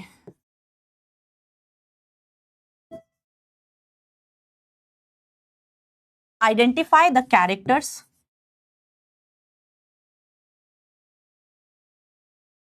with the existing group। जो ग्रुप है, सपोज एक प्राइमेटा का ग्रुप है, उस ग्रुप के साथ मैच खिलाना, पहचान करना, उसको आइडेंटिफाई करना कि किसके साथ मेल खा रहे हैं। फिर उसके बाद क्लासिफिकेशन करना। जब मुझे समझ में आ रहा है कि भाई इसको मैं प्राइमेटा ग्रुप में रख सकती हूं क्योंकि इसकी जो कैरेक्टरिस्टिक्स हैं वो काफी प्राइमेटा ग्रुप के साथ मैच खा रही हैं। सो क्लासिफिकेशन का मतलब क्या होता है? Assigning a group.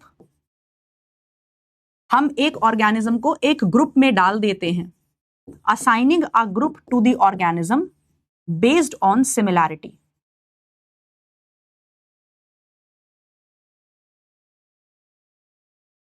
सिमिलैरिटी के बेसिस पर कि हमें क्या सिमिलैरिटी देखने को मिले, इसके बेसिस पर हमने ऑर्गेनिज्म को एक ग्रुप असाइन कर दिया। फिर उसके बाद नॉमेनक्लेचर। हमें जरूरत महसूस हुई कि इस प्राणी को एक साइंटिफिक नाम तो मिलना चाहिए, एक ऐसा नाम जिससे हर कोई इसको जाने। सो नॉमेनक्लेचर का मतलब क्या होता है? Assigning a scientific name to the organism. अब साइंटिफिक नेम क्या होता है, इसका कॉन्सेप्ट अभी पढ़ते हैं। Assigning a scientific name to the organism. These are the steps of taxonomy, right?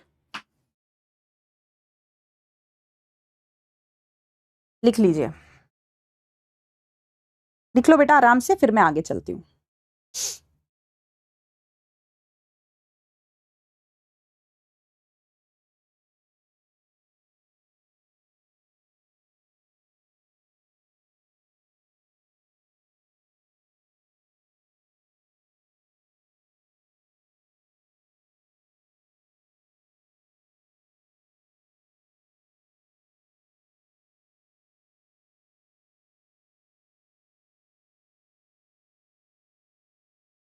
Done done done done मेरे बच्चों, इतना सबने लिख लिया? थैंक यू बेटा पलक। मैं बस एक चीज चाहती हूँ, अगर मैं तुम पे कभी गुस्सा भी करूंगी ना बेटा, मैं बस एक चीज चाहती हूँ, मुझे बहुत बिलोंगिंगनेस फील होती है अपने बैच से कि ये मेरे बैच का बच्चा है। और जब ये लाइफ में आगे जाए ना, इसमें फाइटर एटीट्यूड हो, ये जहां भी जाए फाइटर एटीट्यूड रखे कि भाई हम कर लेंगे, जो भी सिचुएशन हो ना हमारे सामने हम कर लेंगे, हम रोएंगे नहीं, बहाना नहीं बनाएंगे, भागेंगे नहीं, सामने वाले पर भांडा नहीं फोड़ेंगे, सामने वाले पे कमी नहीं निकालेंगे, हम खुद को इंप्रूव करेंगे। और ऐसा बंदा हर हाल में जीवन में कुछ ना कुछ कर लेता है। मैं चाहती हूं मेरे बैच का बच्चा हमेशा ऐसा ही फाइटर एटीट्यूड रखे, रोने धोने वाला एटीट्यूड ना रखे। And I know you can do it.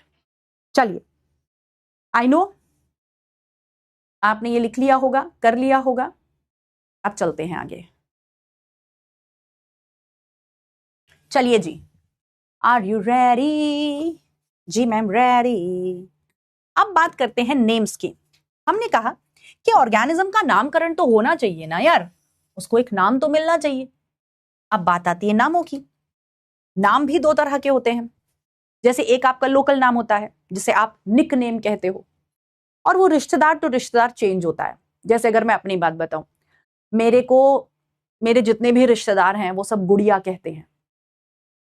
कुछ रिश्तेदार ऐसे हैं, मेरे ताऊ जी हैं, वो मुझे कुक्की कहते हैं। मेरे जो नाना जी थे वो मुझे गुड्डी कहा करते थे। मेरे जो फ्रेंड्स थे वो मुझे राठी राठी कहते थे। जो मेरे स्कूल फ्रेंड्स थे वो मुझे आर्ची कहते थे। सो मेरे कई सारे नाम हैं, लेकिन जो मेरा एक ऑफिशियल नाम है जिससे सारी दुनिया मुझे जानती है, that is Archana Rathi, right. So जो मेरा निक नेम है वो तो पीपल टू पीपल चेंज होते रहता है। कोई कुछ कहता है तो कोई कुछ कहता है। जैसे आपके सूरज सर मुझे रचना कहते हैं, भूरी कहते हैं, right. So it changes from people to people. ऐसे ही जो ऑर्गेनिज्म होता है उसके कुछ वर्नैक्युलर नेम्स होते हैं, रीजनल नाम होते हैं, जो भाषा टू भाषा और रीजन टू रीजन चेंज होते हैं। जैसे फॉर एग्जाम्पल आम। हिंदी भाषा में आम को हम आम कहते हैं, अंग्रेजी में इंग्लिश कहते हैं, कन्नड़ में मलयालम में कुछ और कहते होंगे। तो प्राणी तो एक ही है, पर उसके नाम भाषा टू भाषा, रीजन टू रीजन चेंज हो रहे हैं। चना मैम राइट। हाँ, जैसे मेरे बच्चे मुझे चना मैम भी कहते हैं, कुछ बच्चे आरू मैम भी कहते हैं। यस जी हाँ, रैबिट हाँ, मुझे काफी लोग रैबिट भी कहा करते थे क्योंकि मेरी स्माइल रैबिट जैसी है। चलो, अब ध्यान से सुनना कि जो वर्नाकुलर नेम्स होते हैं बेटा, जो रीजनल नाम होते हैं वो तो चेंज होते रहते हैं। तो फिर साइंटिस्ट्स को महसूस हुआ कि हर एक प्राणी का एक ऐसा नाम तो होना चाहिए जो चेंज ना हो, भाषा टू भाषा बदले ना। Lion ma'am, botany cute, botany ma'am, Jat madam, Aru madam, अरे बाप रे इतने सारे नाम, हमारी मैम, बॉडी बिल्डर मैम, भाई साहब इतने सारे नाम। नहीं बेटा, I am not crying. Arsu ma'am, bunny ma'am, strong ma'am, cutie ma'am, अरे बाबा रे बाबा, इतने सारे नाम। तुमने तो बड़े सारे नाम दे दिए यार मुझे। मेरे इतने सारे नाम है पर जब तुम मुझको ये कहते हो अच्छे लगते हो। जाटनी जटनी, हाँ मेरठ की जटनी हूं मैं, कोई डाउट मत रखना दिमाग में। चलिए, थैंक यू बेटा, thank you so much for loving me so much. चलो, साइंटिस्ट को एक जरूरत महसूस हुई कि हर एक ऑर्गेनिज्म का एक ऐसा नाम होना चाहिए जो भाषा टू भाषा चेंज ना हो और रीजन टू रीजन चेंज ना हो, राइट। ऐसे नाम को हम क्या कहते हैं? साइंटिफिक नाम कहते हैं। अब जो साइंटिफिक नेम का कॉन्सेप्ट है, इसको लेकर कौन आए सबसे पहले बताओ? इसको लेकर कौन आए? पॉजिटिव मैम, अरे बाप रे दिस वाज नाइस। मिश्री की मम्मी, पंडताइन, अरे बाप रे बाप, ब्यूटीफुल मैम, चॉकलेट मैम, उत्तरी का डायनासोर मैम धाकड़ मैम, भाई साहब सुरचना मैम, ओ तेरी, सूरज और अर्चना को मिला दिया। एक बच्चे ने लिखा है सुरचना मैम, शेरनी मैम। अरे बाबा रे बाबा, मजेदार, तुमने तो मजा ही दिला दिया यार। बाइसेप दिखा दूं? ये लो, मेरे ट्राइसेप भी बहुत अच्छे हैं। मेरे ट्राइसेप देखोगे? ये देखो मेरा बाइसेप, ट्राइसेप तो बहुत ही मस्त है मेरा। ये देखो ट्राइसेप, दिख रहा है? 1 साल में बनाया है मैंने, ये बनाने में मुझे 1 साल लगा है। चलिए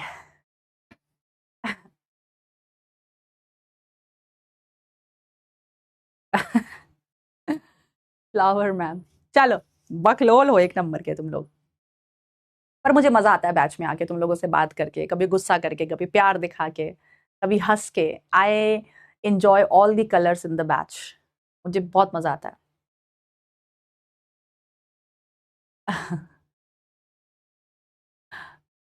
body builder ma'am, fitness ma'am, धुरंधर मैम, उत्तरी, क्या बात है, वाइफी मैम।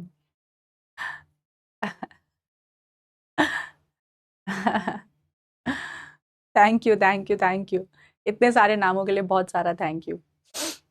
चलो आ जाओ, अब ये वाला कॉन्सेप्ट लिखते हैं बेटा। ये 2 तरह के नाम हो गए। एक होते हैं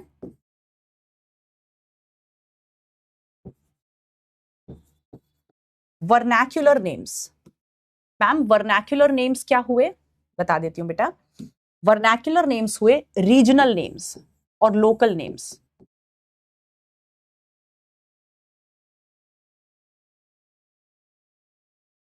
रीजनल और लोकल नेम्स जो कि फिक्स नहीं होते हैं।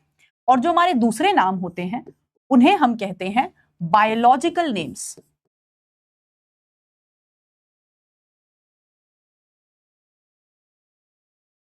और साइंटिफिक नेम्स।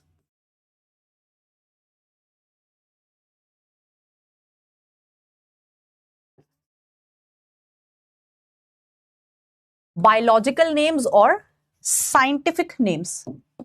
अब ये जो बायोलॉजिकल नेम और साइंटिफिक नेम का कॉन्सेप्ट था बेटा, ये किसने लाया? तो ये जो नेम है ये यूनिवर्सल नेम्स होते हैं। इनको दूसरे शब्दों में हम क्या कहते हैं? They are also called as universal names. माने के ये नाम जो है ये रीजन टू रीजन, भाषा टू भाषा चेंज नहीं होते हैं, ये यूनिवर्सल रहते हैं। अब इस कॉन्सेप्ट को सबसे पहले कौन लेकर आया? The concept of scientific naming was first given by Carolus Linnaeus.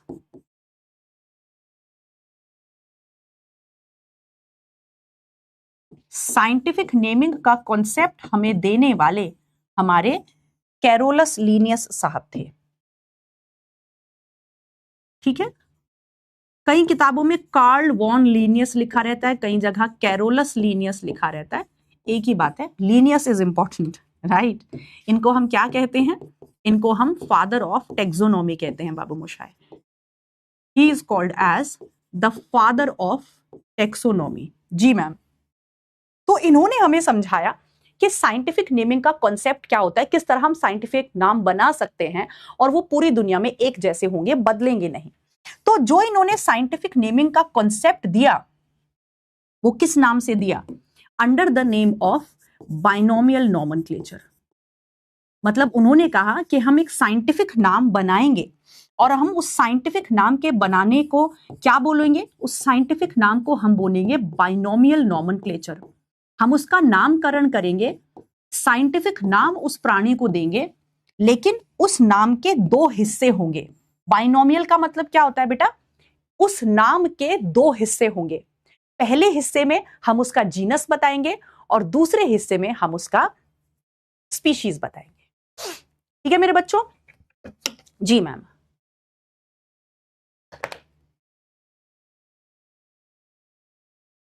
चलिए बहुत बढ़िया। तो ये कहानी मैम हमें समझ में आई, बाइनोमियल नॉमेनक्लेचर की कहानी समझ में आई। लिख ली ना बेटा सबने? कोई रहा तो नहीं, कोई धीरे तो नहीं बचा, किसी की स्पीड तो कम नहीं रही? क्लियर है?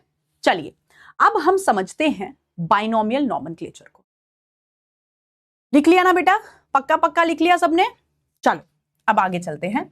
Let us understand the codes of nomenclature, फिर बाइनोमियल नॉमेनक्लेचर बताऊंगी। अब बात आती है कि मैम आपने अभी कहा कि हम हर एक ऑर्गेनिज्म को साइंटिफिक नेम दे सकते हैं, जिसे हम बायोलॉजिकल नेम कहते हैं। अब ये जो नाम है, क्या इनको मुंह उठा के कोई भी रख सकता है कि आज अर्चना मैम का मन किया कि मैं एक ऑर्गेनिज्म को साइंटिफिक नाम दे दूं, तो क्या अर्चना मैम ऐसा कर सकती हैं? जी नहीं। साइंटिफिक नाम को रखना और उन्हें अप्रूव कराना, इन बातों का बहुत सारी संस्थाएं हैं, ऑर्गेनाइजेशंस हैं जो ध्यान रखती हैं। यानी कि बहुत सारी ऑर्गेनाइजेशंस ऐसी हैं जो साइंटिफिक नाम को स्क्रूटनाइज करती हैं और ध्यान रखती हैं कि एक ही ऑर्गेनिज्म के दो नाम ना हो, या फिर दो ऑर्गेनिजम्स के सेम साइंटिफिक नाम ना हो। तो कोई भी मुंह उठा के साइंटिफिक नाम नहीं रख सकता, ये साइंटिस्ट ही कर सकते हैं और उसको भी अप्रूव कराना पड़ता है, और इसके लिए बहुत सारी ऑर्गेनाइजेशंस हैं जिन्हें हम कहते हैं कोड्स ऑफ नॉमेनक्लेचर। अब यहां पर एक एक करके हम सबको डिफाइन करना शुरू करते हैं। जैसे सबसे पहले हमारा आता है ICBN। इसकी क्या फुल फॉर्म है? यहां पे आपको कंफ्यूज करेगा, वो बोलेगा Indian council of biological nomenclature. भक, आई से इंडियन नहीं, आई से इंटरनेशनल है, और यहां पे सी से कोड नहीं, सी से काउंसिल नहीं है, यहां पर कॉन्जर्वेशन नहीं है, ये कोड है, international code for botanical nomenclature. Botanical नाम रखने के लिए जो संस्था रिस्पॉन्सिबल होती है उसको हम international code of for botanical nomenclature कहते हैं, राइट। इसमें ऑफ और फॉर पे ज्यादा टेंशन मत लेना। काफी सारे बच्चे चैट बॉक्स में परेशान हो जाते हैं कि मैम यहाँ पे तो ऑफ होना चाहिए या यहाँ पे तो फॉर होना चाहिए। ऑफ और फॉर मायने नहीं रखता है, ऑफ लिखा हो चाहे फॉर लिखा हो, मायने क्या रखता है? ये इंटरनेशनल कोड, और बी से बोटैनिकल, एन से नेम नहीं नॉमेनक्लेचर, राइट। थैंक यू बेटा माधव। जी मैम। तो ये कौन से नामों का ध्यान रखते हैं? ये प्लांट्स के नामों का ध्यान रखते हैं, प्लांट्स और प्लांट लाइक ऑर्गेनिजम्स। क्या कोई बच्चा मुझे चैट बॉक्स में बता सकता है कि प्लांट लाइक ऑर्गेनिज्म का क्या मायने होते हैं? क्या कोई बच्चा मुझे चैट बॉक्स में बता सकता है कि प्लांट लाइक ऑर्गेनिज्म का क्या मतलब होता है? प्लांट लाइक, प्लांट तो आपको पता है कौन होते हैं, algae, ब्रायो, टेरिडो, gymno, angio. Plant like का मतलब क्या होता है? जैसे डाई एटम्स, डाइनोफ्लैजिलेट्स, युगलिना, ये प्लांट जैसे से हैं। ये प्लांट जैसे से क्यों हैं? Fungi, very good, fungi, very nice, very nice. फिर दूसरा हमारा आता है ICZN।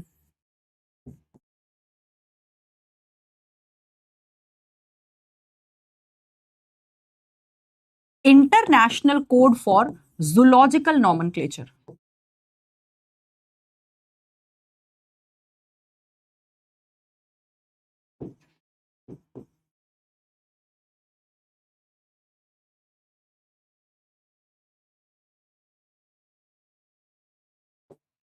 International code for zoological nomenclature. अब जूलॉजिकल नॉमेनक्लेचर में एनिमल्स होंगे सारे और एनिमल लाइक ऑर्गेनिज्म। एनिमल्स तो आप जानते हैं, vertebrates, non invertebrates. Animal like organism में कौन आ जाएगा, बता सकते हो चैट बॉक्स में? एनिमल लाइक ऑर्गेनिज्म में कौन आ जाएगा?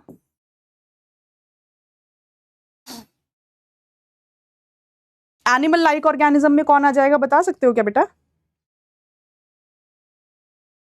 जैसे अमीबा हो गया, पैरामीशियम हो गया, सारे प्रोटोजोन्स हो गए, राइट। ट्रिपैनोसोमा, प्लास्मोडियम, ये सारे हो गए। जी मैम। अब ICNB, ये एनसीईआरटी में नहीं है पर कई बार तुम इसको PYQs वगैरह में देखोगे।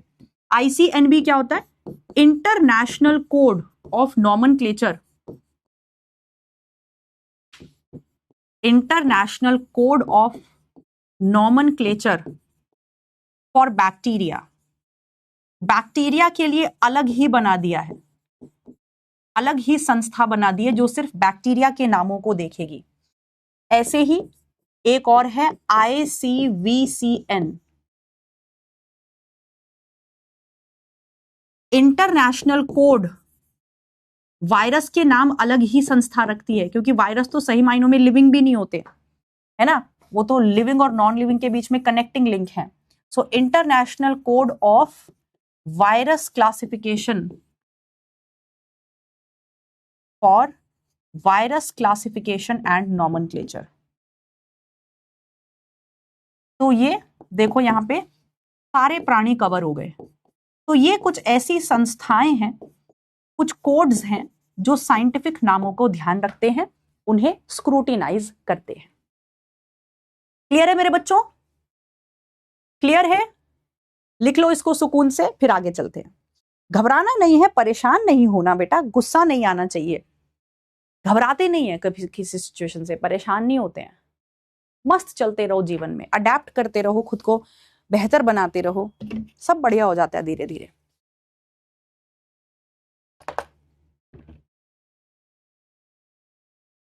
और जो चीज मुश्किल लग रही है उसे तो अपने लिए ब्लेसिंग समझो, वही मुश्किल चीज तुम्हें बेहतर बनाएगी। ध्यान रखना जीवन में हमेशा, ठीक है बेटा?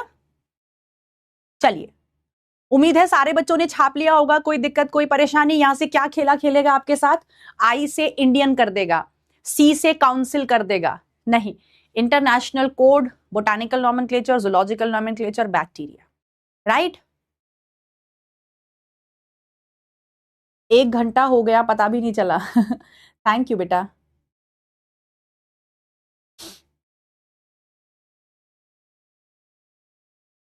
चलिए आगे चले जी मैम, बहुत बढ़िया मेरे बच्चों। अब हम चलते हैं, समझते हैं कॉन्सेप्ट ऑफ बाइनोमियल नॉमेनक्लेचर को। अभी हमने जाना कि बाइनोमियल नॉमेनक्लेचर के कॉन्सेप्ट को कैरोलस लिनियस साहब ने दिया, जिनको हम फादर ऑफ टेक्सोनॉमी कहते हैं। क्या है बाइनोमियल नॉमेनक्लेचर? आ जाओ इसको समझते हैं। इस चैप्टर से यही क्वेश्चन बार बार रिपीट होता है। मैं इस चैप्टर में तुम्हें बहुत कुछ पढ़ाऊंगी, लेकिन एक ही टाइप का क्वेश्चन इससे रिपीट होता है। साइंटिफिक नेम पूछता है, साइंटिफिक नेम बताओ, सही तरीके से लिखा है कि नहीं लिखा। ये क्वेश्चन सबसे कॉमन है, पिछले कुछ सालों से तो आया भी नहीं। थैंक यू बेटा प्रगति। चलिए अब देखो इधर, बाइनोमियल नॉमेनक्लेचर में मैंगो लेती हूं। मैंगो ये इंग्लिश नेम है। मैंगो कैसा नेम है? इंग्लिश नेम है। आम इसका हिंदी नेम है। अब इसका बायोलॉजिकल नेम हम लिखेंगे, या फिर उसको मैं बोटानिकल नेम भी कह सकती हूँ या साइंटिफिक नेम भी कह सकती हूँ, क्योंकि ये प्लांट है। तो अब मैं तुम्हारे सामने इसका बायोलॉजिकल नेम लिखने जा रही हूं। बायोलॉजिकल नेम कह दो या बोटानिकल नेम कह दो क्योंकि ये प्लांट है, या फिर साइंटिफिक नेम कह दो, एक ही बात है।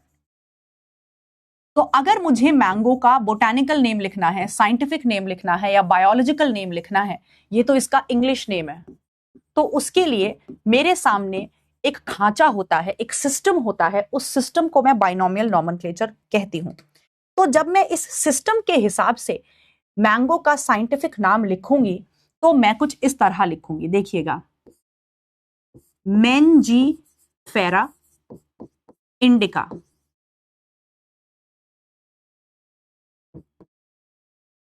Mangifera indica, right? और देखिए मैं क्या लिखूंगी, साइंटिस्ट का नाम। सो ये जो मेरा पहला हिस्सा होता है, द फर्स्ट नेम, 2 नाम हमने कहा, साइंटिफिक नाम के 2 हिस्से होते हैं। बाइनोमियल नाम के 2 हिस्से हैं। जो पहला हिस्सा होता है, first name, is the genus name. Genus कह देते हैं इसको, या जेनेरिक नेम कह देते हैं, जीनस या जेनेरिक नेम। और आप देख रहे हैं कि इसका जो सबसे पहला लेटर होता है वो कैपिटल होता है। First letter is capital. सबसे पहला लेटर मैंने एम को जो है वो कैपिटल बनाया है। देखो एम को कैपिटल बनाया है। फिर ये जो नाम का दूसरा हिस्सा है, द सेकंड नेम, ये जो नाम का दूसरा हिस्सा है, जो दूसरा पार्ट है, इसको हम कहते हैं स्पीशीज नेम। स्पीशीज या स्पेसिफिक एपिथेट। स्पेसिफिक एपिथेट, जी मैम। इसमें आप देखिए जो पहला लेटर होता है वो स्मॉल होता है। इससे सबसे रेपिटेटिव क्वेश्चन इस चैप्टर से यही है। पिछले इतने सारे सालों में इससे 10-12 क्वेश्चन मात्र आए हैं, उसमें भी यही एक टाइप का रेपिटेटिव क्वेश्चन होता है। वो गड़बड़ करके लिख देगा, कई बार इसको कैपिटल बना देगा, इसको स्मॉल बना देगा, कई बार दोनों को कैपिटल बना देगा, कई बार दोनों को स्मॉल बना देगा। तो ये आपको ध्यान रखना है कि इसका पहला लेटर कैपिटल होता है, इसका पहला लेटर स्मॉल होता है। ये जो पहला नाम होता है, पहला हिस्सा होता है नाम का, ये जीनस नेम और जेनेरिक नेम को दिखाता है, और जो दूसरा नाम का हिस्सा होता है ये स्पीशी के नाम को या स्पेसिफिक एपिथेट को दिखाता है। अब ये जो आपको दिखाई दे रहा है ये वाला हिस्सा, ये साइंटिस्ट का नाम है, ये साइंटिस्ट के नाम को दिखा रहा है, ऑथर के नाम को दिखा रहा है कि ये नाम किसने दिया। जैसे ये जो आम का नाम है ये लीनियस साहब ने दिया, तो मैंने लीनियस साहब के नाम को यहां लिख दिया। लेकिन इस नाम को मैं पूरा नहीं लिखती हूं, आप देख रहे हैं, इसको हम एब्रीविएटेड फॉर्म में लिखते हैं, यानी कि छोटा करके लिखते हैं।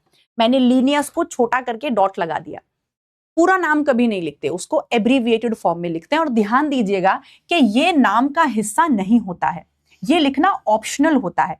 आप लिख भी सकते हैं, नहीं भी लिख सकते, ये कोई नाम का हिस्सा नहीं है, ये तो सिर्फ साइंटिस्ट का नाम है। इसलिए आपने ध्यान दिया होगा कि मैंने इसको अंडरलाइन भी नहीं किया, देख रहे हो आप, मैंने इसको अंडरलाइन भी नहीं किया क्योंकि ये नाम का हिस्सा है ही नहीं। तो इस तरह से हम साइंटिफिक नेम को लिखते हैं। अब यहां पे ध्यान से सुनना, जो जो पॉइंट्स बताऊंगी पहले सुनेंगे फिर लिखेंगे आराम से, राइट।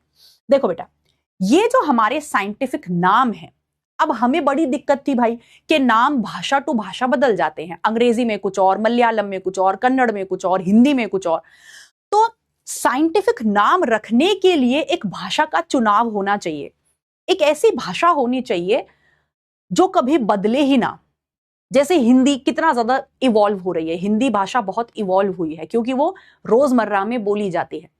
तो जैसे जैसे हम उसको बोलते हैं उसके शब्द जो हैं वो इवॉल्व होते जाते हैं, बदलते जाते हैं। ऐसी अंग्रेजी डिक्शनरी जो है बहुत चेंज होती रहती है। तो साइंटिस्ट ने सोचा एक ऐसी भाषा को लेते हैं जो डेड लैंग्वेज हो। सूरज सर आ गए। एक ऐसी भाषा का चुनाव करते हैं जो मरी हुई भाषा हो, जिसे बोला ही ना जाता हो, लोगों ने उसे बोलना ही छोड़ दिया, उसे इस्तेमाल करना ही छोड़ दिया। तो जो भाषा इस्तेमाल में नहीं है वो, उसमें कोई बदलाव नहीं होगा, उसमें कोई चेंज नहीं आएगा, तो वो भाषा वैसी की वैसी रहेगी। तो इसीलिए साइंटिफिक नाम रखने के लिए कौन सी भाषा का चुनाव किया गया? लैटिन भाषा का चुनाव, क्योंकि वो एक डेड लैंग्वेज है। लैटिन, जो तुम अभी करके आए हो वो नहीं। ये भगवान क्या होगा इस लड़के का। Do not disrespect the Linnaeus, okay. सपनों में आते हैं लीनियस साहब भूत बन के।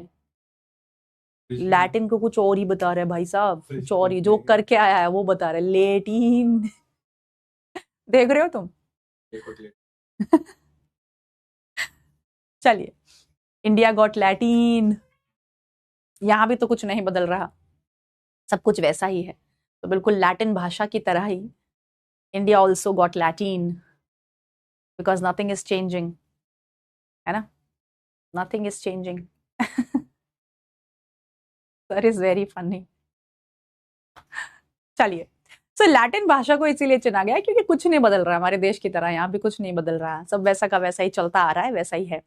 चलिए, अब बात आती है कि जब हम इसको लिखते हैं, अपने हाथ से लिखते हैं, तो कुछ अलग होना चाहिए ना यार। पता तो चलना चाहिए कि यार साइंटिफिक नेम की बात हो रही है, ऐसी थोड़ी ना लिख देंगे जैसे लिखते हैं, राइट।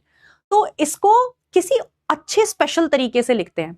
तो जब मैं अपने हाथ से इसको लिखूंगी तो मैं साइंटिफिक नेम को अंडरलाइन करूंगी सेपरेटली, इसको अलग, इसको अलग, सेपरेटली अंडरलाइन करेंगे। ऐसा आलस में आके ऐसा नहीं करेंगे कि लिखने का मन नहीं कर रहा यार, दोनों को एक साथ ही अंडरलाइन कर देते हैं। नहीं, दोनों को एक साथ अंडरलाइन नहीं करेंगे, इसको अलग से, इसको अलग से। भैया दोनों को इंपॉर्टेंस देनी है। साइंटिस्ट का नाम हम कभी भी अंडरलाइन नहीं करते, ध्यान रखना। फिर ये तो जब हाथ से लिखूंगी तब की बात हुई। अगर मुझे इसे कंप्यूटर पे टाइप करना है, तो जब आप कंप्यूटर पे टाइप करते हैं, किसी पीपीटी वगैरह में काम करते हैं, तो आपने देखा होगा, सर का मन नहीं लगता अकेले, हाँ सर का मन नहीं लगता। जब आप कंप्यूटर पे टाइप करते हैं कोई पीपीटी वगैरह, तो उसमें काफी सारे वो आते हैं, स्टाइल आते हैं कि आप इसको रोमन स्टाइल में लिखना चाहते हैं, या अरेबिक स्टाइल में लिखना चाहते हैं, या इटैलिक्स में लिखना चाहते हैं। इटैलिक्स एक लिखने का तरीका होता है, एक फैशन ऑफ राइटिंग होता है। एरियल भी आता है, नैरो भी आता है। हम उसको जानबूझकर जब कंप्यूटर पे टाइप करते हैं हम उसको लैटिन फैशन में लिखते हैं, लैटिन कह रही हूं, इटैलिक्स फैशन में लिखते हैं, ये दिखाने के लिए कि हम साइंटिफिक नेम की बात कर रहे हैं, right? So they are in Latin language.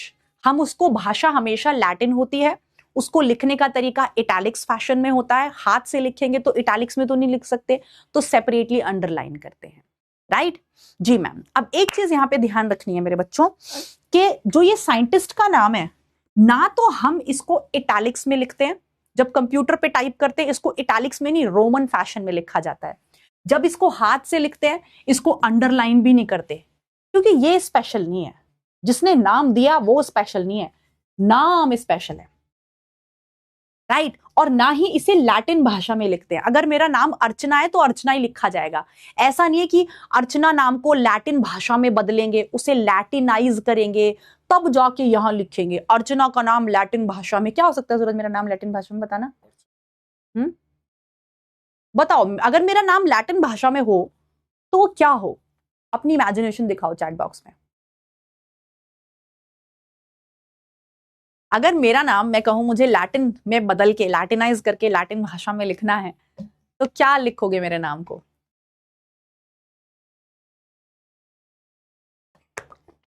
चना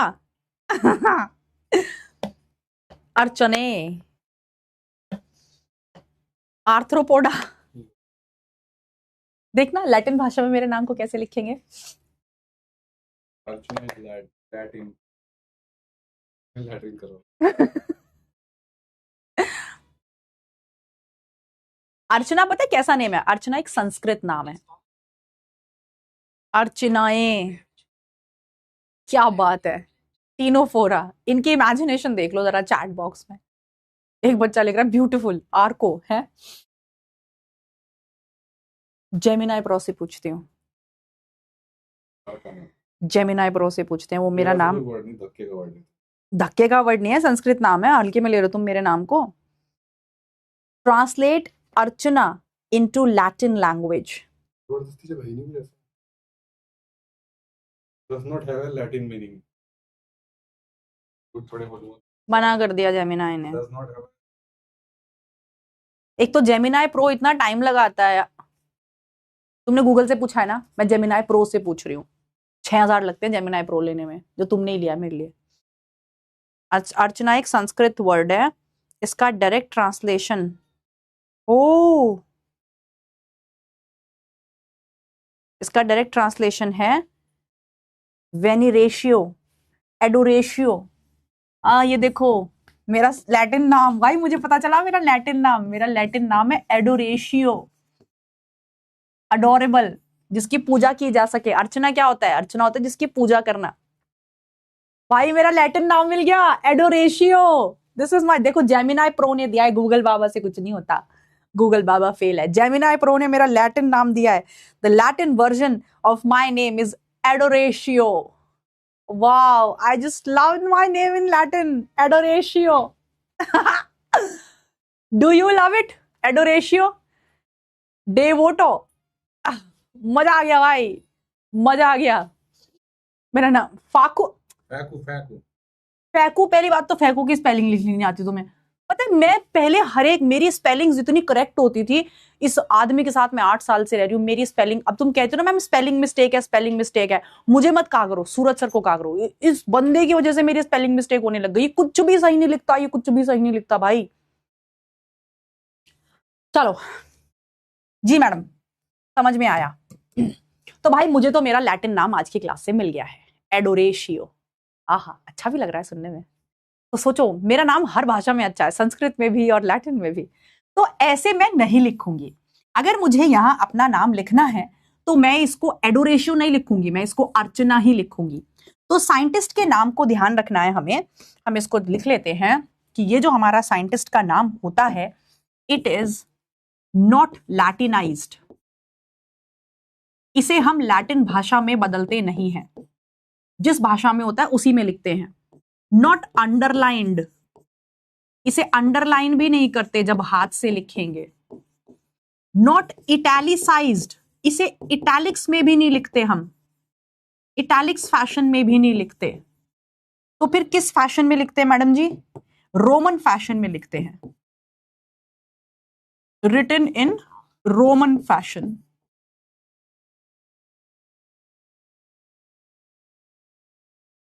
इसे हम रोमन फैशन में लिखते हैं। फैकू, फाकू हो गया वो तो। सर एक भी स्पेलिंग ठीक नहीं लिखते, तुम्हें पता नहीं है?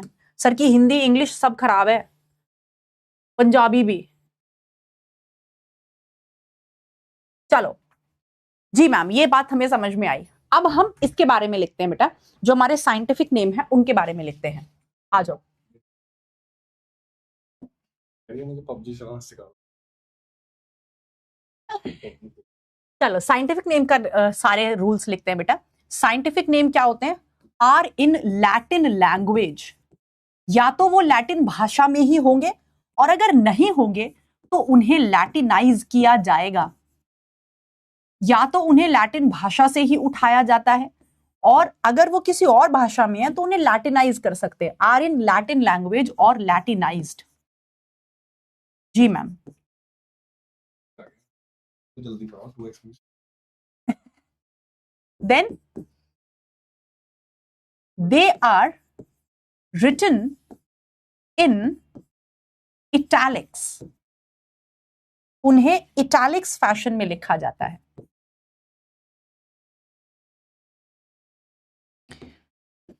कुछ बच्चे कहते धीरे पढ़ाओ, कुछ कहते तेज पढ़ाओ। मैडम की डुगडुगी बजा रखी है इन्होंने। मैं तो भैया अपनी स्पीड से पढ़ाऊंगी, अपने हिसाब से। पूरी तरह तो भगवान को भी कोई पसंद नहीं करता। चैट बॉक्स में जब भी देखोगे ना, मैडम धीरे पढ़ाओ, मैडम तेज पढ़ाओ, मैडम लिखा नहीं जा रहा, मैडम छोटा लिखो, मैडम बड़ा लिखो, मैडम ऐसे कर लो, मैडम वैसे कर लो, है ना? तो भाई दुनिया को तो आप कभी खुश नहीं कर पाओगे। अपने आप को खुश रखना चाहिए। जैसे मुझे पढ़ाने में मजा आएगा, जैसे मुझे अच्छा लगेगा, वैसे पढ़ाऊंगी। जैसे समय रैना ने नहीं बोला था कि जो मेरा मन करेगा वो करूंगा, जिसको मुझे पसंद करना हो करो, जिसको ना करना हो मत करो। तो मैं अपना बेस्ट ही दूंगी अपने बच्चों के लिए, अपने बैच के लिए बेस्ट करूंगी, चाहे वो इंफॉर्मेशन में हो, चाहे वो स्पीड में हो। जिसको नहीं पसंद भैया मत पढ़ो कहीं और से पढ़ लो। चलो, सो इटैलिक्स में लिखेंगे व्हेन हैंड रिटन। मैं कितना भी खुद को बदलती जाऊं, कितना भी आपके हिसाब से, आज किसी के हिसाब से, कल किसी के हिसाब से, परसों किसी के हिसाब से, पूरी तरह तो कोई खुश नहीं होगा। तो इससे बढ़िया मैं अपने हिसाब से चलूं। When handwritten it is separately underlined. जब लिखते हैं तो अंडरलाइन करते हैं, और वो भी सेपरेटली।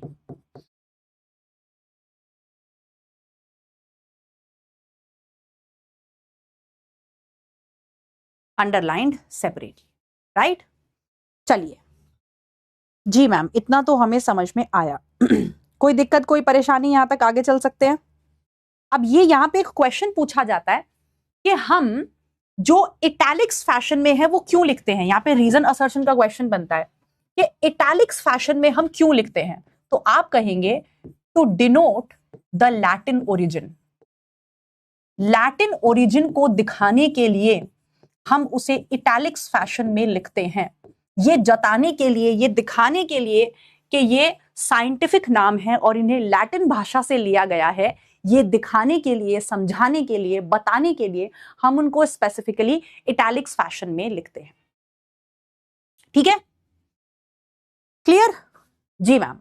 तो चलो आज के लिए इतना रखते हैं। अगली क्लास से हम स्टार्ट करेंगे द टेक्सोनॉमिकल हिरार्की, जहां पर हम पढ़ेंगे कि किस तरह से हम ऑर्गेनिजम्स को ग्रुप में बांटते हैं, जिसमें हम पढ़ेंगे कीप पॉट क्लीन और family get sick, kingdom, phylum, division, ये सब पढ़ेंगे।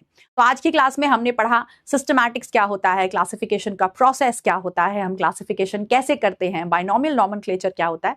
आई होप आपको अच्छा लगा होगा। चलिए अब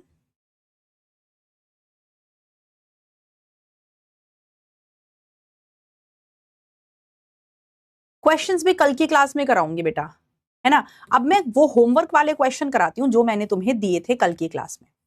आ जाओ, तो फटाफट से वो होमवर्क वाले क्वेश्चन करते हैं। पर उससे पहले मुझे तुम्हें वो वाला क्वेश्चन बताना था ना, वो G2 वाला, वो बताती हूं, आ जाओ।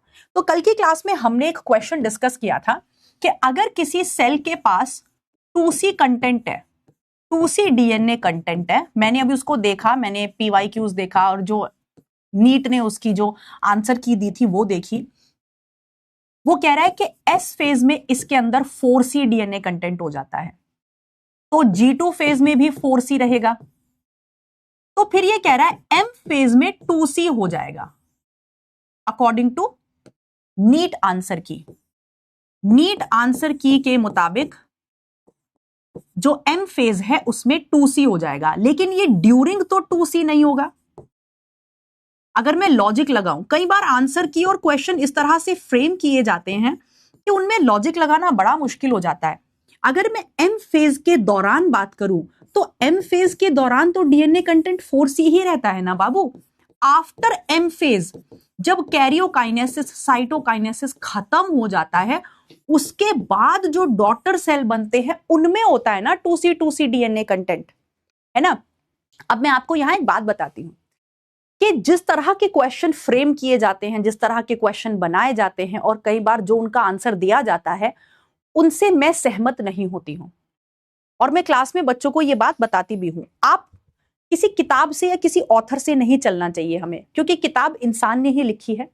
और मार्केट में होता क्या है, किताबें छपती हैं नई नई रोज, आज ये पब्लिकेशन की किताब है, आज ये पब्लिकेशन की किताब है। मैं सच्ची बताऊं, मेहनत कोई नहीं करता, सब पुराने ही क्वेश्चंस उठाते हैं, उनको रिशफल करते हैं, अपना नाम छाप देते हैं, ये लो भैया हमारी किताब आ गई मार्केट में, राइट। तो जो पुराने ही क्वेश्चन चलते आ रहे हैं उनमें करेक्शन कोई नहीं करता, कोई इतना सिरदर्द नहीं लेता कि बैठ के हर एक क्वेश्चन को ठीक करेगा। मार्केट में जो सालों से क्वेश्चन चलते आ रहे हैं उनको एक जगह डालो, बढ़िया सा उस किताब को नाम दो और अपने आप को ऑथर बना दो और मार्केट में किताब छाप दो। तो ये ठीक होना चाहिए। क्वेश्चन हमने ही बनाए हैं, आंसर हमने ही दिया है, जरूरी तो नहीं ठीक हो। हमें लॉजिक लगाना चाहिए, किस किताब में किस में क्या आंसर दिया गया। मुझे लॉजिक लगाने में मजा आता है। जैसे मैंने आपको पूरा सेल साइकिल पढ़ाया, अब आप उसमें लॉजिक लगाओ। अगर कोई पेरेंट सेल है उसमें 2C डीएनए कंटेंट है जी, है जी, 2C डीएनए कंटेंट है, राइट। मैं तो अगर कभी कोई किताब छापूंगी उसमें अपने ओरिजिनल क्वेश्चंस डालूंगी जिनमें लॉजिक हो। लॉजिकलेस क्वेश्चंस जो बच्चे का कॉन्सेप्ट खराब कर दे, ऐसे क्वेश्चंस को तो भगा देना चाहिए, किताबों से बाहर निकाल देना चाहिए, लाइफ से बाहर निकाल देना चाहिए, जो कॉन्सेप्ट खराब करें। और ये कॉन्सेप्ट खराब करने वाला ही एक क्वेश्चन है।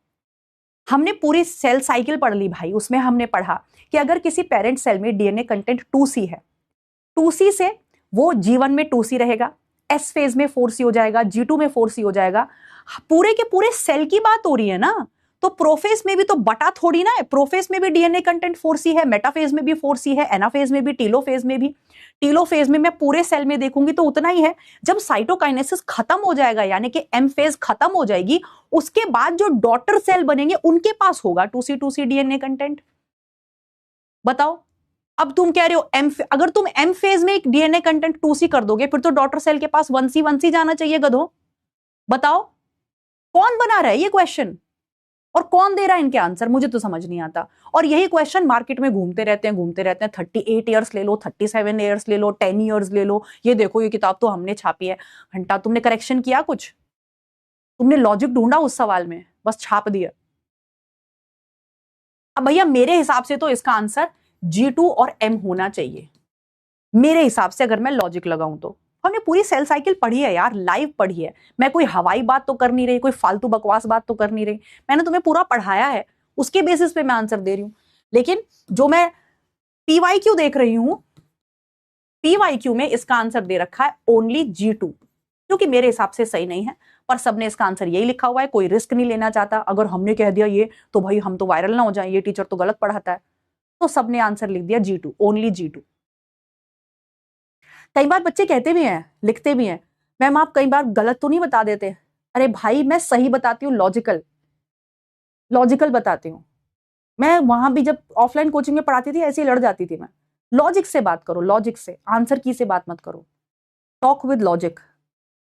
आंसर की और सवाल तो हमने ही बनाया ना, वो गलत भी तो हो सकते हैं।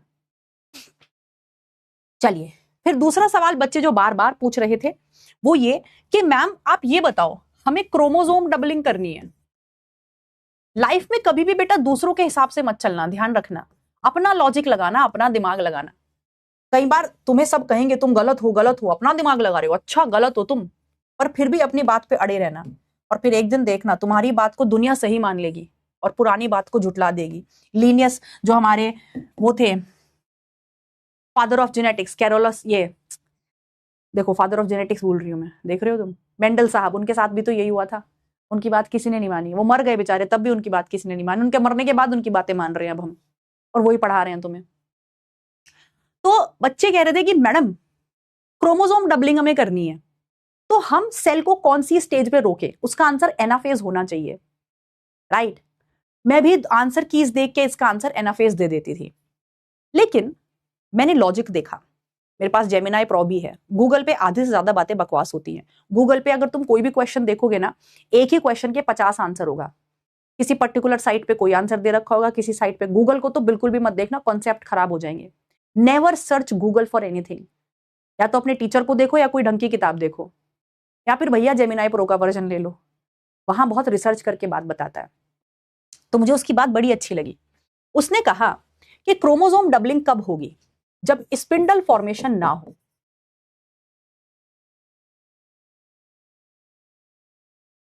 जब स्पिंडल फॉर्मेशन ना हो, स्पिंडल फाइबर नहीं बन रहे। स्पिंडल फाइबर नहीं बनेंगे तो क्या नहीं होगा? जो हमने दुगना किया, एक क्रोमोसोम के पास दो दो डीएनए मॉलिक्यूल दे दिए, एक क्रोमोसोम को दो डीएनए मॉलिक्यूल दे दिए, यानी कि हमने क्या किया?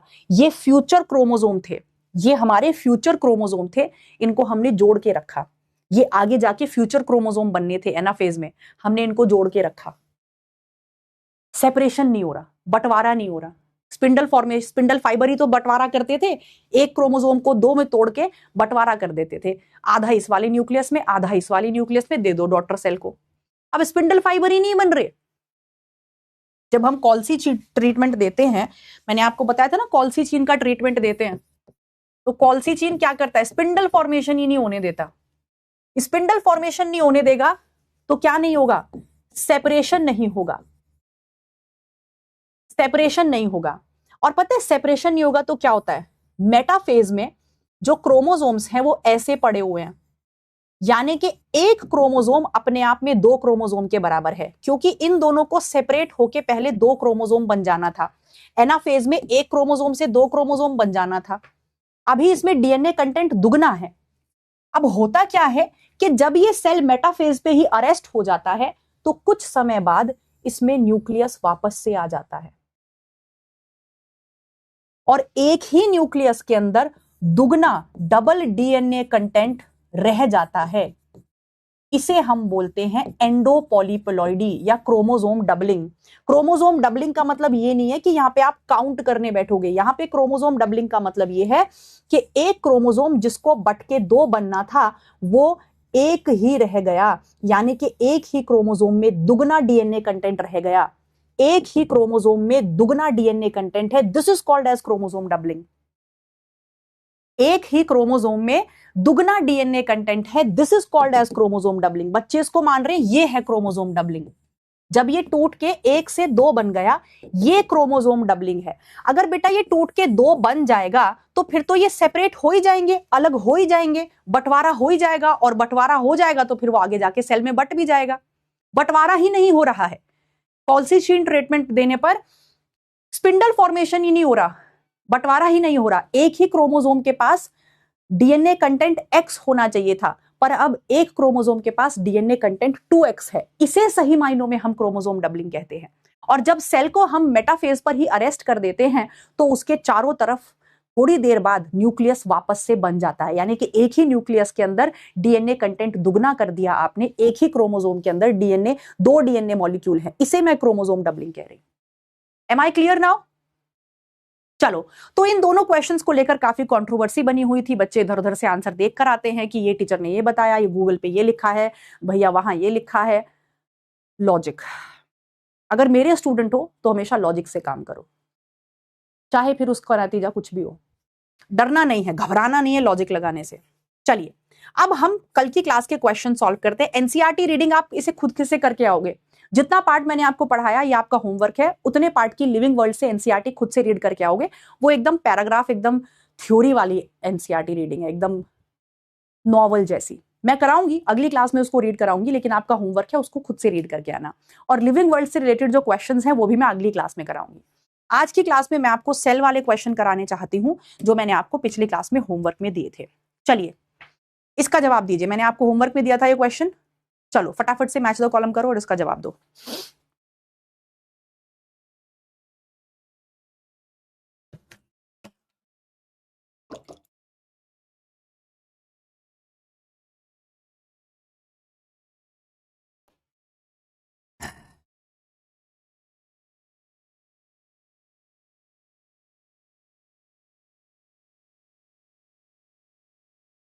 सोचो समझो, दिमाग को बहुत तेजी से चलाओ, बहुत तेजी से।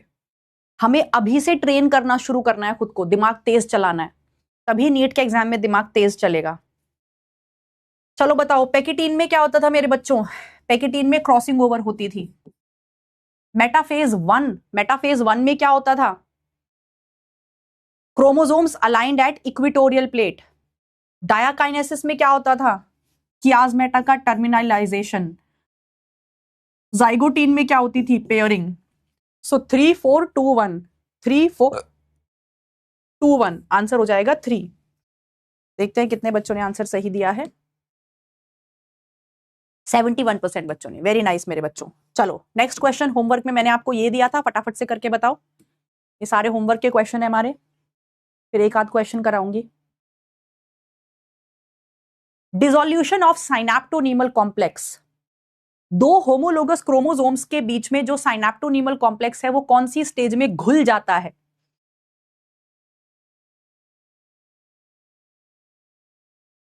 कौन सी स्टेज में घुल जाता है साइनेप्टोनीमल कॉम्प्लेक्स? बच्चे बच्चे को पता है अब तो।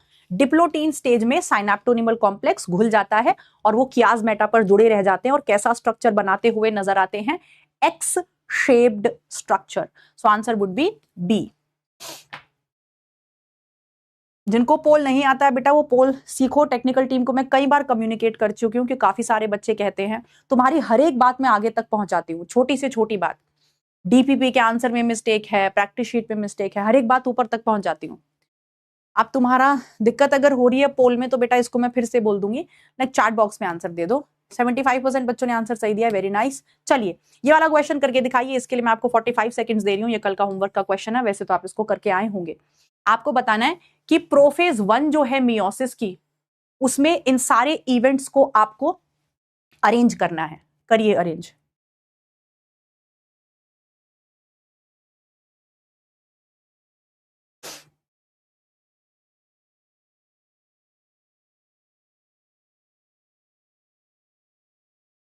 ये हमारे पीवाईक्यूज थे जो कल मैंने आपको होमवर्क में दिए थे।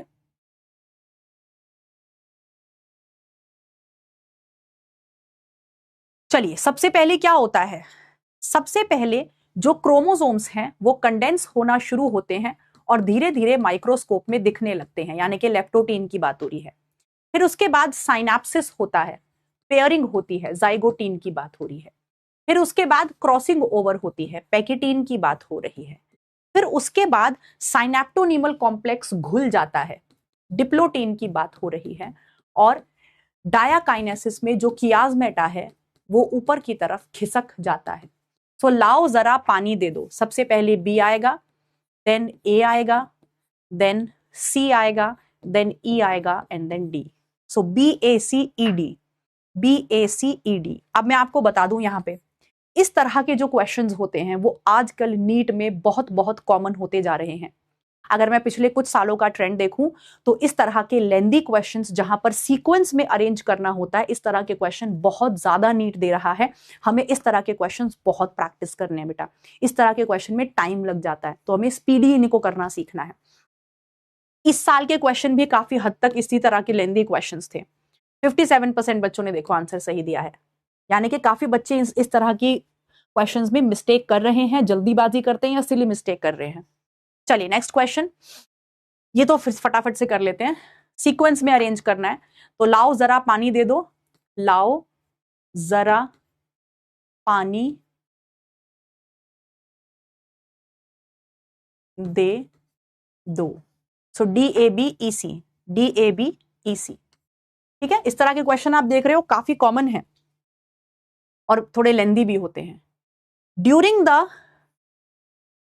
doubling of the number of chromosomes can be achieved by disrupting mitotic cell division soon after। ये कह रहा है कि आप माइटोटिक सेल डिवीजन को कहां डिसरप्ट कर दो, कहां रोक दो कि doubling of number of chromosomes हो जाए। आप जानते हैं answer would be metaphase. In S phase of the cell cycle, cell cycle की जो एस फेज होती है उसमें आपको क्या देखने को मिलता है? 2014 का क्वेश्चन है। S phase of the cell cycle,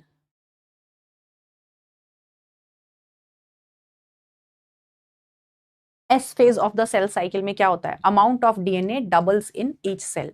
बाकी सब गलत है।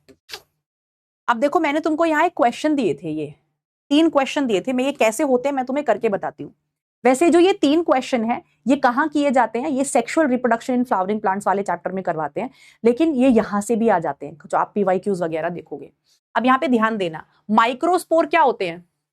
आपने पढ़ा होगा फूल के अंदर माइक्रोस्पोर मदर सेल होता है जो कि डिप्लॉइड होता है। इसमें मियोसिस होता है, मियोसिस होकर 4 माइक्रोस्पोर्स बनते हैं जो कि हैप्लॉइड होते हैं। इतना तो सबको पता होगा। जिस बच्चे ने पढ़ाई नहीं करी है, मैं कह रही हूं 2 साल 11वीं 12वीं में बिल्कुल पढ़ाई नहीं करी है, उसको भी पता होगा इतनी बात तो कि एंथर के अंदर माइक्रोस्पोर मदर सेल होते हैं, उनमें मियोसिस होता है तो 4 माइक्रोस्पोर बनते हैं। एक माइक्रोस्पोर मदर सेल से 4 माइक्रोस्पोर बनते हैं। यानी कि आप ये कह सकते हो 4 माइक्रोस्पोर बनाने के लिए, अगर मुझे 4 माइक्रोस्पोर बनाने हैं तो मुझे एक मियोसिस करना होता है ना, और वो 1 माइक्रोस्पोर मदर सेल से मुझे मिलता है। अगर मुझे 1000 माइक्रोस्पोर बनाने हैं तो इसका मतलब मुझे कितने मियोसिस कराने पड़ेंगे? 1/4 इंटू 1000, यानी कि 250 मियोसिस कराने पड़ेंगे। मुझे 250 मियोसिस कराने पड़ेंगे, क्योंकि देख बेटा, 1 माइक्रोस्पोर मदर सेल से 1 मियोसिस करा के मुझे कितने माइक्रोस्पोर मिलते हैं? मुझे 4 माइक्रोस्पोर्स मिलते हैं। आप समझ रहे हैं? यूनिटरी मेथड है। तो 250 माइक्रोस्पोर मदर सेल से 250 मियोसिस करा के मुझे 1000 माइक्रोस्पोर मिलेंगे, है ना। तो सीधा इसका फॉर्मूला है। अगर आपको नंबर ऑफ मियोसिस निकालने हैं, इसका फॉर्मूला पहले हम सीधा लिखाते थे, number of meiosis for x microspores. अगर आपको x नंबर ऑफ माइक्रोस्पोर्स बनाने हैं, इस तरह के क्वेश्चन सेक्सुअल रिप्रोडक्शन वाले चैप्टर से भी आ जाते हैं, यहां से भी आ जाते हैं। अगर आपको x माइक्रोस्पोर्स बनाने हैं तो कितने मियोसिस लगेंगे? तो इसका सीधा फॉर्मूला होता है x/4। ये इसका सीधा फॉर्मूला होता है x/4। सपोज वो कह रहा है कि आपको 2000 माइक्रोस्पोर्स बनाने हैं, तो आप सिंपली क्या करोगे? 2000/4 यानी कि कितना हो जाएगा? 500 मियोसिस। तो x माइक्रोस्पोर बनाने के लिए कितने मियोसिस कराने होते हैं? उसके लिए सीधा फॉर्मूला होता है x/4। तो इसका आंसर क्या हो जाएगा? 250। अब एक इस तरह का क्वेश्चन यहां से पूछा जाता है, आपको 1000 मेगास्पोर बनाने हैं। अब हम कहां गए? लाइट चली गई। अब हम कहां गए? अब हम ओवरी के अंदर गए, ओव्यूल के अंदर। आप जानते हैं कि फूल में ओव्यूल के अंदर मेगास्पोर बनते हैं। तो 1 मेगास्पोर मदर सेल से, जो कि डिप्लॉइड होता है, 4 मेगास्पोर्स बनते हैं। लेकिन उन 4 मेगास्पोर्स में से 3 खराब हो जाते हैं। ये तो शायद थोड़ा बहुत याद होगा। यानी कि अल्टीमेटली केवल 1 ही मेगास्पोर बचता है। यानी कि मैं ये कहूंगी कि फीमेल्स के केस में कार्पल के अंदर 1 मेगास्पोर मदर सेल से मुझे 1 ही मेगास्पोर मिलता है। 1 ही मेगास्पोर मिलता है 1 मियोसिस करा के। यानी कि अगर मुझे 1000 मेगास्पोर चाहिए तो मुझे 1000 ही मेगास्पोर मदर सेल चाहिए होंगे। तो यहां पे फॉर्मूला क्या बनता है? Number of meiosis for x megaspores. x megaspore बनाने के लिए कितने मियोसिस लगेंगे? तो आप कहेंगे x ही लगेंगे। जितने मेगास्पोर उतने ही मियोसिस। तो इसका आंसर क्या हो जाएगा? पोल करा उसमें।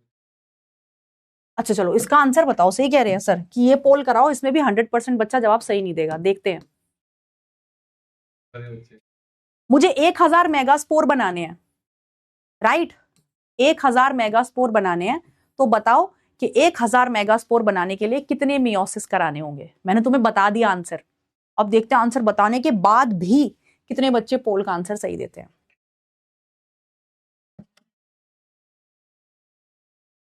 आंसर बता दिया मैंने तुम्हें, आंसर बताने के बाद भी मैं देखूंगी कि पोल का रिजल्ट क्या होगा, कितने बच्चे इसका आंसर सही देंगे।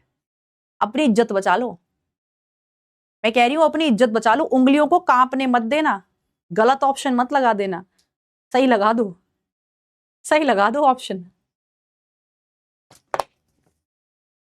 गेस करो सूरज, पोल रिजल्ट क्या होगा, गेस करो क्या होगा पोल रिजल्ट। 95, 95, ये तो इंडियाज गॉट टैलेंट खेल रहे हैं। मेरे हिसाब से इस पोल का रिजल्ट 93% होगा।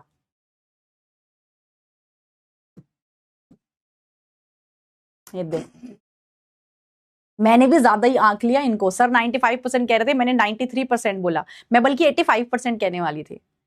ये देखो 90% बच्चों ने आंसर सही दिया इसका, मतलब 10% बच्चों से अभी भी आंसर नहीं दिया जा रहा। तुम देख रहे हो आंसर बता दिया मैंने, क्या होगा इन 10% बच्चों का, कैसे करोगे बाबू, तुम्हें तो अक्कड़ बक्कड़ बम्बे वो भी नहीं होगा तुमसे, तो कैसे करोगे मेरे बच्चों। आंसर क्या होगा 1000, भाई जितने मेगास्पोर बनाने हैं उतने ही मियोसिस करने होंगे। मैं 90% ही बोलने वाली थी, पता नहीं क्यों मुंह से 93% बोल दिया, तुम्हारा मन रखने के लिए कि यार मेरे बच्चे हैं यार, मेरे बच्चे हैं यार, ये मेरे बच्चे हैं यार। चलो आ जाओ, अब देखो ये कह रहा है कि 1000 बीज बनाने के लिए कितने मियोसिस कराने पड़ेंगे। इसका भी सीधा फॉर्मूला होता है, to form X number of seeds,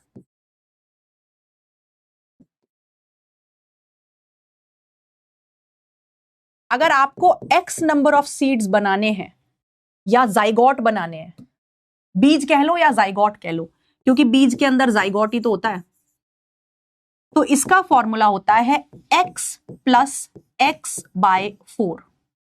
क्यों मैम, क्योंकि बीज बनाने के लिए मुझे मेगास्पोर्स चाहिए और माइक्रोस्पोर्स चाहिए, फीमेल पार्ट चाहिए और मेल पार्ट चाहिए, है ना। मेगास्पोर से अल्टीमेटली मेगास्पोर क्या बनाएगा, मेगास्पोर से अल्टीमेटली एग सेल बनता है, और माइक्रोस्पोर अल्टीमेटली पोलन ग्रेन बनाता है जिसके अंदर मेल गैमीट होता है। यानी कि अगर मुझे 1000 बीज बनाने हैं तो मुझे 1000 मेगास्पोर चाहिए होंगे और 1000 क्या चाहिए होंगे, माइक्रोस्पोर्स, है ना। 1000 बीज बनाने के लिए मुझे 1000 ही माइक्रोस्पोर चाहिए होंगे और 1000 ही मेगास्पोर चाहिए होंगे, लेकिन 1000 माइक्रोस्पोर बनाने के लिए मुझे मियोसिस 250 कराने पड़ेंगे, लेकिन 1000 मेगास्पोर बनाने के लिए मुझे मियोसिस कितने कराने पड़ेंगे, जितने मेगास्पोर है, राइट। तो अगर मुझे एक्स मेगास्पोर बनाने हैं तो एक्स मेगास्पोर बनाने के लिए मुझे एक्स ही मियोसिस कराने पड़ेंगे, यानी कि मुझे 1000 मियोसिस कराने पड़ेंगे। अगर मुझे एक्स नंबर ऑफ माइक्रोस्पोर्स बनाने हैं तो वो बनाने के लिए मुझे कितने मियोसिस कराने पड़ेंगे, है ना। ये मेरा मियोसिस है, कितने मियोसिस मुझे कराने पड़ेंगे, कितने मियोसिस मुझे कराने पड़ेंगे। तो भैया 1000 बीज बनाने, 1000 जाइगोट बनाने, तो मुझे 1000 मेगास्पोर बनाने पड़ेंगे, और 1000 मेगास्पोर बनाने के लिए मुझे 1000 ही मियोसिस कराने पड़ेंगे, 1000 माइक्रोस्पोर बनाने पड़ेंगे, 1000 माइक्रोस्पोर बनाने के लिए मुझे x बाय 4 यानी कि 250 मियोसिस, तो टोटल मियोसिस कितने हो जाएंगे, 1250, यानी कि 1250 मियोसिस जब मैं करा लूंगी तब जाकर मुझे 1000 बीज मिलेंगे। ठीक है, इस तरह के क्वेश्चन तुम्हें इस चैप्टर से PYQs से मिल जाएंगे। क्लियर है बेटा। चलिए, तो आज के लिए इतना रखते हैं, लेट हो जाएगा, आपकी 1:15 से क्लास भी है बेटा। आज के लिए इतना रखते हैं।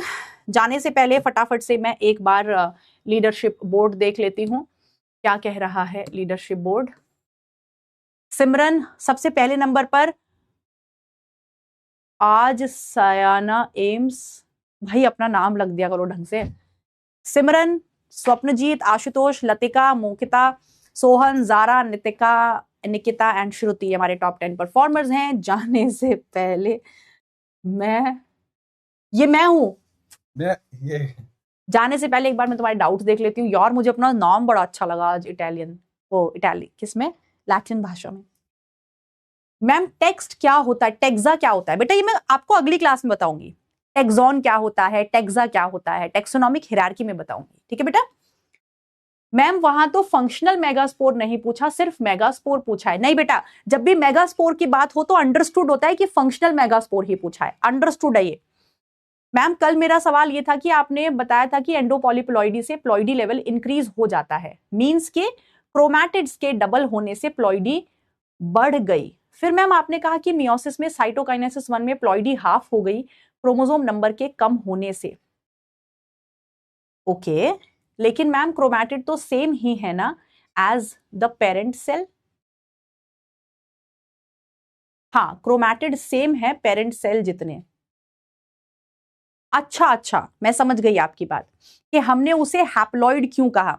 हमने उसे हैप्लॉइड बेटा नंबर ऑफ काउंट के केस में कहा, क्योंकि अभी वहां पर डिवीजन खत्म नहीं हुआ है, डिवीजन अभी आगे बढ़ेगा। डिवीजन वहां खत्म नहीं हुआ है, अभी डिवीजन आगे बढ़ेगा। मैं उसे haploid count, number of count करके कह रही हूं कि वहां 8 थे, यहां 4 हो गए हैं, वहां 8 थे, यहां 4 हो गए हैं। तो उसके कंपैरिजन में मैंने इसको हैप्लॉइड कहा, counting the number of chromosomes. लेकिन ये अल्टीमेट बात नहीं है। क्यों नहीं है? क्योंकि अभी डिवीजन खत्म नहीं हुआ है, अभी it has to complete meiosis 2 also. ठीक है,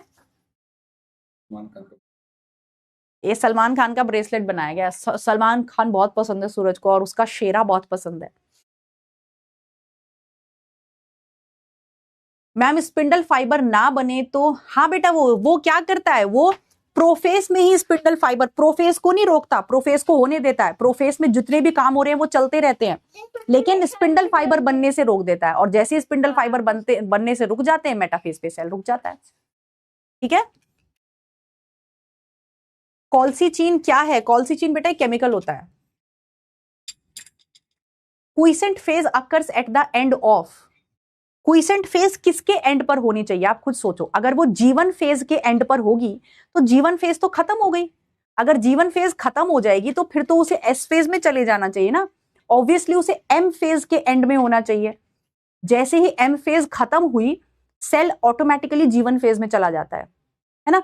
जीवन फेज खत्म नहीं हुई, उसने जीवन फेज पूरी नहीं करी, वो बीच में से ही छोड़ के भाग गया। ओके, चलो बाकी के जो डाउट्स हैं बेटा वो कमेंट सेक्शन में लिख देना, मैं कमेंट सेक्शन में देख लूंगी एक बार। ठीक है, साइटोकाइनेसिस एम फेज का पार्ट है तो डीएनए कंटेंट हाफ तो हो ही जाएगा ना। साइटोकाइनेसिस के बाद, साइटोकाइनेसिस के बाद होगा ना डीएनए कंटेंट हाफ, साइटोकाइनेसिस के दौरान तो नहीं होगा। That is the thing. चलिए, सो मिलते हैं अगली क्लास में, मंडे की क्लास में।